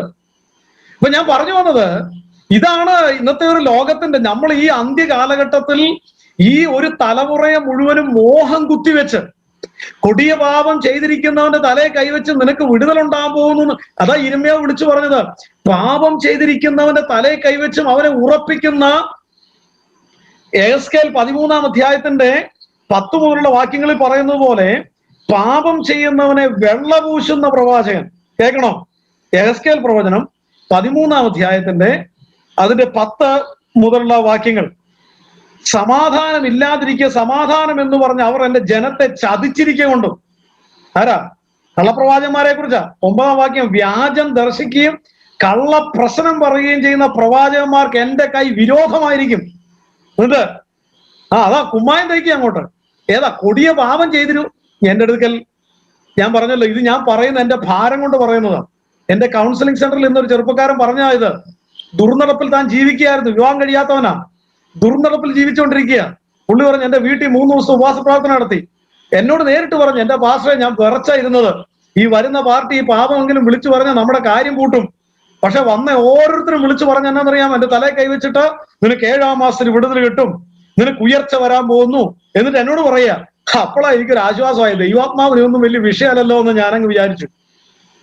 എന്നെ കേൾക്കുന്ന മാതാപിതാക്കളെ, നമ്മുടെ ഒരു തലമുറ തെറ്റിപ്പോകുന്നു എന്ന് ഭാരപ്പെടുന്ന ആരെങ്കിലും ഇത് കേൾക്കുന്നുണ്ടെങ്കിൽ, ദൈവസഭയ്ക്കകത്ത് ആത്മീകത അന്യം നിന്ന് പോകുന്ന ഒരു തലമുറ എഴുന്നേൽക്കുന്നത് കണ്ട് ഭാരപ്പെടുന്ന ആരെങ്കിലും ഉണ്ടെങ്കിൽ, അതിന്റെ ഒന്നാമത്തെ ഉത്തരവാദി ഇതുപോലെ അവരുടെ അകത്തേക്ക് പാപത്തെ വിരൽ ചൂണ്ടുന്ന ഒരു ദൈവീക ശുശ്രൂഷയോട് മുഖം തിരിച്ചു കളഞ്ഞ് സ്വന്തം മോഹങ്ങൾ പെരുക്കുമാറ് അവരെ കൈയടിപ്പിക്കുന്ന സ്പെഷ്യലിസ്റ്റുകളല്ലേ അതിന്റെ ഒരു പ്രധാന ഉത്തരവാദികളെന്ന് നമ്മൾ ചോദിച്ചേ പറ്റൂ. ഇതിനെതിരെയുള്ള നിലപാടുകളാണ് ഇന്നിന്റെ ആവശ്യം. നെഹമ്യാവിന്റെ അടുക്കൽ ഒരു പാർട്ടി ചെന്നു. നെഹമ്യാവ് 6-ാം അധ്യായത്തിന്റെ 10-ാമത്തെ വാക്യം. നെഹമ്യാവിന്റെ അടുക്കൽ ചെന്നേച്ച് പറയുക, 6-ാം അധ്യായത്തിന്റെ 10-ാമത്തെ വാക്യം, നെഹമ്യാവ് 6:10. പിന്നെ ഞാൻ മെഹേദബേലിന്റെ മകനായ ദെലയാവിന്റെ മകൻ ശെമയ്യാവിന്റെ വീട്ടിൽ ചെന്നു. അവൻ കതകടച്ച് അകത്തിരിക്കുകയായിരുന്നു. നാം ഒരുമിച്ച് ദൈവാലയത്തിൽ മന്ദിരത്തിനകത്ത് കിടന്ന് വാതിലടയ്ക്കാം, നിന്നെ കൊല്ലുവാൻ വരുന്നുണ്ട്, നിന്നെ കൊല്ലുവാൻ അവർ രാത്രിയിൽ വരുമെന്ന് പറഞ്ഞു. അതിന് ഞാൻ, എന്നെ പോലുള്ള ഒരുത്തൻ ഓടിപ്പോകുമോ? എന്നെ പോലുള്ള ഒരുത്തൻ ജീവരക്ഷയ്ക്കായി മന്ദിരത്തിലേക്ക് പോകുമോ? ഞാൻ പോകയില്ല എന്ന് പറഞ്ഞു. 12-ാം വാക്യം, ദൈവം അവനെ അയച്ചിട്ടില്ല. തോബിയാവും സൻബല്ലത്തും അവന് കൂലി കൊടുത്തിരുന്നോണ്ട് അവൻ എനിക്ക് വിരോധമായ പ്രവചനം പറഞ്ഞതേയുള്ളൂ എന്ന് എനിക്ക് മനസ്സിലായി. 14-ാം വാക്യം, ദുഷ്പ്രവൃത്തി ചെയ്യേണ്ടതിന്, അപവാദം കാണിക്കേണ്ടതിന് കൂലി കൊടുത്തു. എന്റെ ദൈവമേ, തോബിയാവും സൻബല്ലത്തും ചെയ്ത ഈ പ്രവൃത്തികൾക്ക് തക്കവണ്ണം അവരെയും നോവദ്യ എന്ന പ്രവാചകിയെയും എന്നെ ഭയപ്പെടുത്തുവാൻ നോക്കിയ മറ്റ് പ്രവാചകന്മാരെയും ഓർക്കണമേ. കണ്ടോ? ഇതാ നിലപാട്. നെഹമ്യാവിന് അറിയാം ഞാൻ ആരാന്ന്. എന്റെ കൂടെയുള്ളവൻ ഈ ലോകത്തിലുള്ളവരെക്കാളും വലിയവനാന്ന് അറിവുണ്ടെങ്കിൽ ഒരേലേസിനെ നീ പേടിക്കണ്ട ദൈവത്തിലെ. ഈ കോട്ടയത്ത്, ഞാൻ പേരൊന്നും പറയുന്നില്ല, ഈ കോട്ടയത്ത് എനിക്ക് നേരിട്ടറിയാവുന്ന ഒരു വ്യക്തി എന്നോട് ഒരിക്കൽ പറഞ്ഞതാണ്, പുള്ളി വിശ്വാസത്തിലേക്ക് വന്നത് ഒരു പ്രവാചകന്റെ ഒരു ശുശ്രൂഷ മുഖാന്തരം. പിന്നെ ഈ പ്രവാചകന്റെ അസിസ്റ്റന്റ് ആയി മാറി ഇദ്ദേഹം. ഒടുവിൽ ഇത് മുഴുവനും വിട്ടെറിഞ്ഞ് പുള്ളി അവരിൽ നിന്നും മാറിയതിന്റെ കാരണം എന്നോട് പറഞ്ഞു. കാരണം ഈ പ്രവാചകൻ ഏലേസ് സ്പെഷ്യലിസ്റ്റാ. എന്നോട് പറഞ്ഞത് പുള്ളി ഭൂമി കുടിച്ച് അവിടുന്ന് വരെ ഏലേസ് എടുത്തു കൊടുക്കും, അതിന്റെ സ്പെഷ്യലിസ്റ്റാ. അപ്പൊ എന്നോട് പറയും ഇത് എങ്ങനെയാ ചെയ്യുന്നതെന്ന് അറിയാമോ?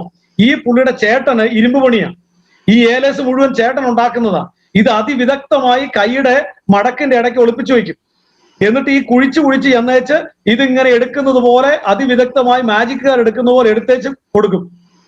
അപ്പൊ ഇത് കിട്ടുന്നയാള് ഭയപ്പെട്ട് ആകെ സംഭവം ഇതൊക്കെ ആയിട്ട് കാശും കൊടുക്കും. ഇങ്ങനെ ജനത്തെ പറ്റിക്കുന്നത് തിരിച്ചറിഞ്ഞത് കൊണ്ടാണ് ഞാൻ അവരെ വിട്ടൊഴിയുവാൻ ഇടയായി തീർന്നത്. ഞാൻ പറഞ്ഞു വരുന്നത്, നമ്മൾ വായിച്ച വാക്യം മറക്കണ്ട. എന്നെ ഭയപ്പെടുത്തുവാൻ നോക്കിയ, എന്നെ അപവാദം ഉണ്ടാക്കാൻ വേണ്ടി കൈക്കൂലിവാൻ, അല്ലെങ്കിൽ ഇത് ഇവരുടെ അകത്ത് നിറഞ്ഞു കവിയുന്ന ദ്രവ്യാഗ്രഹമാണല്ലോ. ഞാൻ ഡൽഹി ചെന്നപ്പം ഒരു ദേവദാസൻ എന്നോട് പറയുന്നുണ്ട്, ഒരു ഓർഗനൈസേഷനിൽ വർക്ക് ചെയ്തുകൊണ്ടിരുന്ന ഒരു അക്കൗണ്ടിനെ അവർ പറഞ്ഞു വിടേണ്ട വന്നു. കാരണം ഈ പുള്ളി ഒത്തിരി തട്ടിപ്പ് കാണിച്ചു. അവസാനം പുള്ളിയെ കയ്യോടെ പിടിച്ചു, കേസ് കൊടുക്കും എന്നും പറഞ്ഞ് ഭീഷണിപ്പെടുത്തി. എന്തുകൊണ്ട് താങ്കൾ ഇത് ചെയ്തു എന്ന് പറയാൻ പറഞ്ഞപ്പോ ആ പുള്ളി പറയാ, ആന്ധ്രയിൽ ഒരു പ്രവാചകനുണ്ട്, പുള്ളിയെ വിളിച്ച് സ്ഥിരം പ്രാർത്ഥിപ്പിക്കും. അപ്പൊ ഈ പുള്ളിക്ക് ഇടയ്ക്കിടയ്ക്ക് പൈസ അയച്ചു കൊടുക്കണം. ഒരു ദിവസം ഈ പ്രവാചകൻ 1 ലക്ഷം രൂപ അയച്ചു കൊടുക്കാൻ പറഞ്ഞു.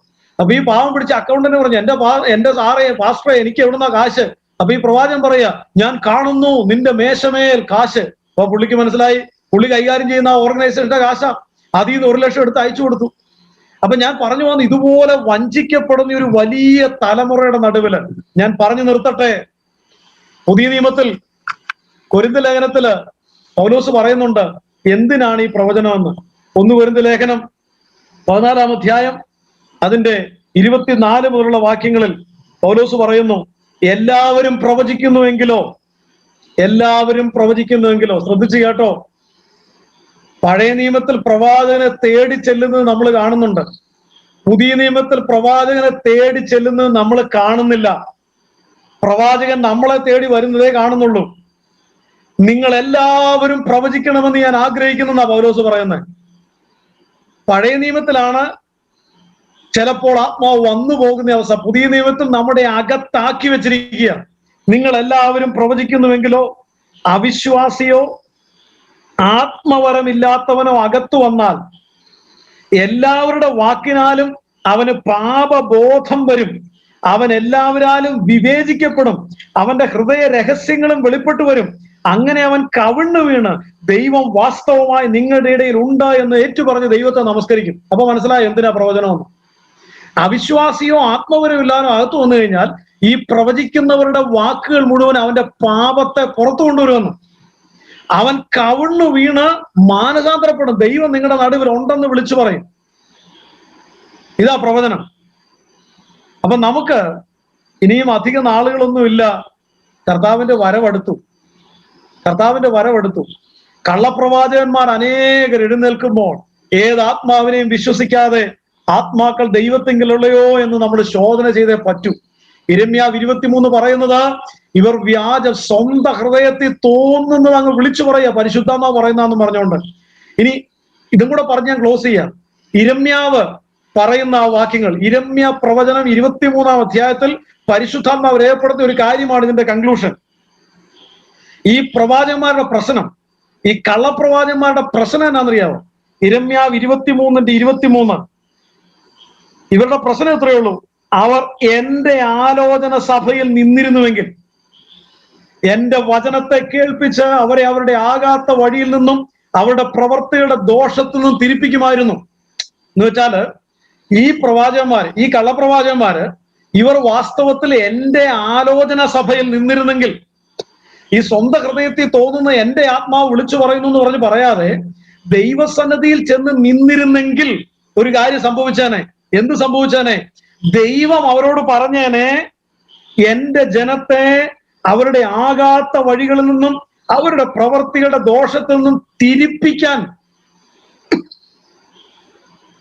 എന്റെ വചനത്തെ ഞാൻ അവർക്ക് കൊടുത്തേനെ. എന്താ എന്റെ വചനത്തിന്റെ പ്രത്യേകത? അതേ വാക്യം തൊട്ട് താഴോട്ട് വന്നേ, 29-ാമത്തെ വാക്യം. എന്റെ വചനം തീ പോലെയും പാറയെ തകർക്കുന്ന ചുറ്റിക പോലെയും അല്ലയോ? അതാ കാര്യം. അപ്പൊ എന്റെ ആലോചന സഭയിൽ ഈ കള്ളപ്രവാചകന്മാർ നിന്നിരുന്നെങ്കിൽ ഞാൻ അവർക്ക് ആലോചന പറഞ്ഞു കൊടുക്കും. ആ ആലോചന എന്റെ ജനത്തെ പാപത്തിന് തിരിക്കുന്ന ആലോചനയായിരിക്കും. അതാണ് എന്റെ വചനം. പാറയെ തകർക്കുന്ന ചുറ്റിക പോലെയുള്ള എന്റെ വചനത്തെ ഞാൻ അവരുടെ നാവിലാക്കിയനെ, അത് അവർ വിളിച്ചു പറയുമായിരുന്നു. അങ്ങനെ സംഭവിക്കുമ്പോൾ ഒരു അന്ത്യകാല ഒരുക്കം കർത്താവ് പരിശുദ്ധാത്മാവിന് തരാമെന്ന് പറയുന്നത് പാപത്തെക്കുറിച്ച്, നീതിയെക്കുറിച്ച്, ന്യായവിധിയെക്കുറിച്ച് ബോധ്യം വരുത്താനാണ്. സത്യത്തിന്റെ ആത്മാവ് വരുമ്പോൾ സകല സത്യത്തിലും വഴി നടത്താനാണ്. ലോകവും അതിന്റെ മോഹവും ഒഴിഞ്ഞിരിക്കാൻ ഒരു ദൈവസഭയെ ഒരുക്കാനാണ്. കർത്താവിന്റെ വരവിനോട് ഏറ്റവും അടുത്തിരിക്കുന്ന അന്ത്യനാളുകളാണെന്ന് ബോധ്യം കൊടുക്കാനാണ്. ഇങ്ങനെയുള്ള ഒരു അന്ത്യകാല ശുശ്രൂഷ നടത്തുന്ന പ്രവാചകന്മാർ നമ്മുടെ സഭകളിൽ എഴുന്നേൽക്കാൻ നമുക്ക് പ്രാർത്ഥിക്കണം. ലോകമോഹം കുത്തിവെക്കുന്ന, മഞ്ഞു പൊഴിയുന്ന നാട്ടിലേക്ക് സ്വപ്നം ജനിപ്പിക്കുന്ന, ലോകത്തിലെ നേട്ടങ്ങൾക്ക് വേണ്ടി ജീവിക്കാൻ തലയെ കൈവച്ച് മോഹം ജനിക്കുമാറ് ജഡത്തിനായി ചിന്തിപ്പിക്കുന്ന, പിശാചിനെയും ഭയത്തെയും കുത്തിവെക്കുന്ന, ദുരുപദേശങ്ങൾ നുഴയിച്ചു കയറ്റുന്ന കള്ളപ്രവാചകന്മാരെ തിരിച്ചറിയാൻ ഈ അന്ത്യനാളുകളിൽ ദൈവജനത്തിന്റെ കണ്ണ് തുറന്നിരുന്നെങ്കിൽ. യോഹന്നാൻ വിളിച്ചു പറയുന്നത് ഭാരത്തോടെയാണ്, ഏതാത്മാവിനെയും വിശ്വസിക്കരുത്. വ്യാജാത്മാക്കൾ എന്ന് പൗലോസ് പറയുകയാണ്. ഭോഷ്ക് വിളിച്ചു പറയുന്നു എന്നാണ് ഇരമ്യാവ് പറയുന്നത്. സ്വന്തം ഹൃദയത്തിൽ ആലോചന വിളിച്ചു പറയുന്നതെന്നാ പറയുന്നത്. എഹെസ്കേൽ പറയുന്നത് കുമ്മായമടിക്കുക, ചുമര് പൊട്ടിക്കീണി വീഴാറായിരിക്കുക, ഇത് വീഴാൻ പോവുക. പക്ഷെ അത് കാണാതെ ദുഷ്പ്രവർത്തിക്കാരെ ബലപ്പെടുത്താൻ കുമ്മായമടിക്കുന്ന മുഖസ്തുതിക്കാര്. കാരണം അവരുടെ ലക്ഷ്യം കൈയടിപ്പിക്കലാണ്, അവരുടെ ലക്ഷ്യം സാമ്പത്തിക നേട്ടങ്ങളാണ്. അതാണ് നെഹമ്യാവിന്റെ നിലപാട്. എന്നെ പോലെ ഒരുത്തനെ അതിന് കിട്ടത്തില്ല. എനിക്കറിയാം ഞാൻ ആരാണെന്ന്. ഞാൻ ക്രിസ്തുവിൽ ജീവിക്കുന്ന ഒരാളാണെങ്കിൽ എന്നെ ഭയപ്പെടുത്താൻ ഒരു പിശാചിന്റെ തന്ത്രത്തിനും പറ്റില്ല. ഈ കാലഘട്ടത്തിൽ ഏറ്റവും ആവശ്യം ഈ തിരിച്ചറിവുകളാണ്. ഈ തിരിച്ചറിവുകൾ നമ്മുടെ ഹൃദയത്തിലേക്ക് കർത്താവ് പകരേണ്ടതിന് ഈ ദിവസങ്ങളിൽ നമുക്ക് പ്രാർത്ഥിക്കണം. ദൈവസഭയ്ക്കകത്ത് ഒരു ഉണർവുണ്ടാകേണ്ട കാലം അതിക്രമിച്ചിരിക്കുന്നു. പാപബോധവും അനുതാപവും ഉണ്ടായിട്ട് ഒരുപറ്റം ജനം ദൈവത്തിലേക്ക് അടുത്തു വരേണ്ടിയ കാലം അതിക്രമിച്ചിരിക്കുന്നു.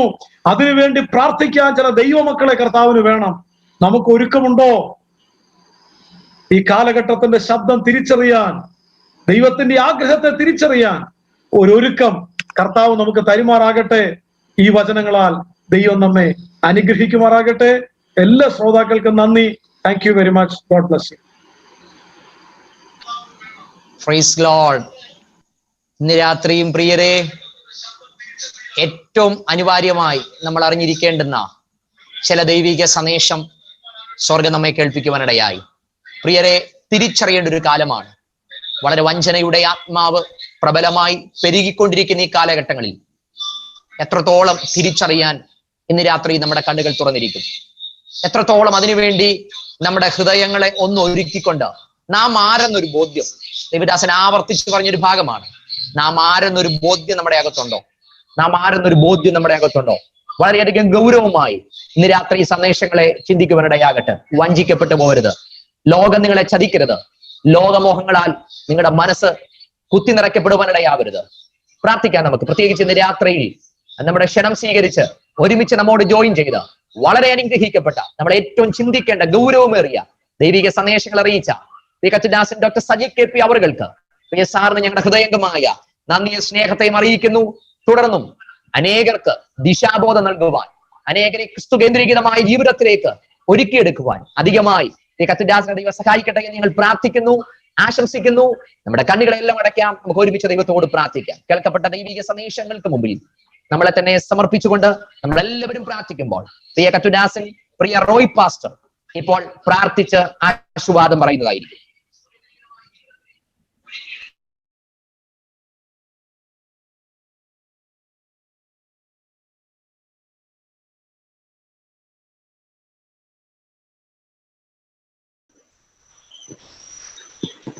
ഞങ്ങളുടെ കർത്താവും ദൈവമായ സ്വർഗപിതാവേ, ഞങ്ങൾ നന്ദിയോടങ്ങേ സ്തുതിക്കുന്നു, സ്തോത്രം ചെയ്യുന്നു. അനുഗ്രഹീതവും വിലയേറിയതുമായ നല്ല രാത്രിക്കായി ദൈവത്തിന് സ്തോത്രം. ഈ അനുഗ്രഹിക്കപ്പെട്ട നല്ല രാത്രിയെങ്കിൽ കർത്താവെ, ഞങ്ങൾക്ക് ഒരുമിച്ച് ഈ സൂം മീറ്റിംഗിൽ പങ്കെടുക്കുവാൻ കർത്താവ് ഒരുക്കിയ അവസരത്തിനായി സ്തോത്രം. ഇന്ന് രാത്രി പാട്ടുകൾ പാടി കർത്താവിനെ മഹത്വപ്പെടുത്തുകയും അനുഗ്രഹിക്കപ്പെട്ട ദൈവിക സന്ദേശം തന്റെ ദാസനോട് കേൾക്കുകയും ചെയ്യുവാൻ കർത്താവ് കൃപ ചെയ്തതിനായി സ്തോത്രം. ദൈവിക സന്ദേശങ്ങൾ ഞങ്ങളുടെ ജീവിതത്തിൽ ഗുണകരമായി തീരുവാൻ കർത്താവ് ഇടയാക്കുന്നതിനായി സ്തോത്രം. ഇന്ന് രാത്രി മീറ്റിംഗിൽ പങ്കെടുത്ത എല്ലാ പ്രിയമുള്ളവരെയും ഓർത്ത് ദൈവത്തിന് സ്തോത്രം ചെയ്യുന്നു. ഈ രാത്രികാലം ഈ മീറ്റിംഗിൽ ലീഡ് ചെയ്യുവാൻ ഞങ്ങളുടെ അഭിഷേക ദൈവദാസനെ ദൈവം ശക്തമായി പ്രയോജനപ്പെടുത്തിയതിനായി സ്തോത്രം. കർത്താവെ, ദൈവസഭയായി അവിടുന്ന് അനുഗ്രഹിക്കുമാറാകണമേ എന്ന് അങ്ങയോട് പ്രാർത്ഥിക്കുന്നു. ഈ മീറ്റിംഗിൽ പങ്കെടുത്ത ഓരോ പ്രിയമുള്ളവരെയും അനുഗ്രഹിക്കുകയും അവരുടെ പ്രാർത്ഥനാ വിഷയത്തിന്മേൽ ദൈവത്തിന്റെ അത്ഭുതങ്ങളും ദൈവപ്രവൃത്തിയും കണ്ട് സന്തോഷിപ്പാൻ കർത്താവ് കൃപ ചെയ്യണം. ഈ രാത്രികാലം കർത്താവ് ഞങ്ങളുടെ വരവ് താമസിക്കുന്ന സുഖകരമായി ഉറക്കം ദാനം ചെയ്ത് പ്രഭാതത്തിൽ ഉണർന്ന് ദൈവമുഖം കണ്ട് ഉണരുവാൻ കർത്താവ് സഹായിക്കണമേ എന്ന് ഞങ്ങൾ അങ്ങയോട് പ്രാർത്ഥിക്കും. സമാധാനത്തോടെ സന്തോഷത്തോടെ ഈ രാത്രി ഞങ്ങൾക്ക് അവിടെ ഇവിടങ്ങളായിരിക്കാൻ കർത്താവ് കൃപ ചെയ്യുമാറാകണമേ എന്ന് ഞങ്ങൾ അങ്ങയോട് ദൈവകൃപയും ദൈവശക്തിയും പ്രാപിച്ച് മുന്നേറുവാൻ സഹായിച്ചാൽ വരും ദിവസങ്ങളിൽ നടക്കുന്ന മീറ്റിങ്ങുകൾ അതും അനുഗ്രഹമായി തീരുവാൻ കർത്താവ് കൃപ ചെയ്യണം. ഞങ്ങളെ ഏവരും ഒരുമിച്ച് അനുഗ്രഹിക്കണമേ. പ്രാർത്ഥനയും യാചനയും കേട്ടതിനായി സ്തോത്രം. യേശു കർത്താവിന്റെ പരിശുദ്ധമേറിയ നാമത്തിൽ തന്നെ. പിതൃപുത്ര പരിശുദ്ധാത്മാവാം ത്രിയേക ദൈവത്തിന്റെ കാവലും സൂക്ഷിപ്പും കൂട്ടായ്മയും ഇന്ന് കർത്താവിന്റെ രണ്ടാമത്തെ വരെ ഇരിക്കുകയും വർദ്ധിക്കുകയും ചെയ്യുമാറാകട്ടെ. അർഹപ്പെട്ട കുഞ്ഞാടിന് മഹത്വം. Hallelujah, hallelujah, hallelujah. ആമേൻ. കർത്താവ് യേശുവേ പറയണമേ. ഒരു പ്രാവശ്യം കൂടെ പ്രിയ സാറിനോടുള്ള പ്രത്യേക നന്ദിയ സ്നേഹത്തെയും അറിയിക്കുന്നു. ഗാനങ്ങൾ ആലപിച്ച ഹാർവസ്റ്റ് ബീറ്റ്സിനോടുള്ള നന്ദി അറിയിക്കുന്നു. പ്രത്യേകിച്ച് ഇതിന്റെ പിന്നിൽ യൂട്യൂബിലും ഫേസ്ബുക്കിലും ലൈവുകൾ ചെയ്ത എന്റെ പ്രിയ സഹോദരൻ ജസ്റ്റിൻ, അതുപോലെ തന്നെ പ്രിയ ഗിഫ്റ്റനങ്ങൾ, ഇവർ രണ്ടുപേരോടുമുള്ള പ്രത്യേക നന്ദിയ സ്നേഹത്തെയും അറിയിക്കുന്നു. പ്രിയ ജിൻസ്റ്റാനുള്ള നന്ദി അറിയിക്കുന്നു. പങ്കെടുത്ത എല്ലാവർക്കും കർത്താവ് സഹായിക്കട്ടെ, അനുഗ്രഹിക്കട്ടെ. നാളെ വൈകിട്ട് നമ്മുടെ പ്രാർത്ഥന ഉണ്ടായിരിക്കും. പ്രിയ കത്തുദാസൻ പാസ്റ്റർ ഷിജു ഷാമുവേൽ നമ്മുടെ ദൈവനെ സംസാരിക്കുന്നതായിരിക്കും. പ്രാർത്ഥനയോടെ പങ്കെടുക്കാം. കർത്താവ് എല്ലാവരെയും സഹായിക്കട്ടെ. God bless you all. Thank U.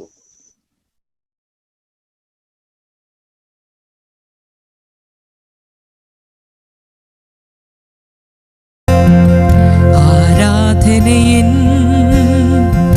നായകനെ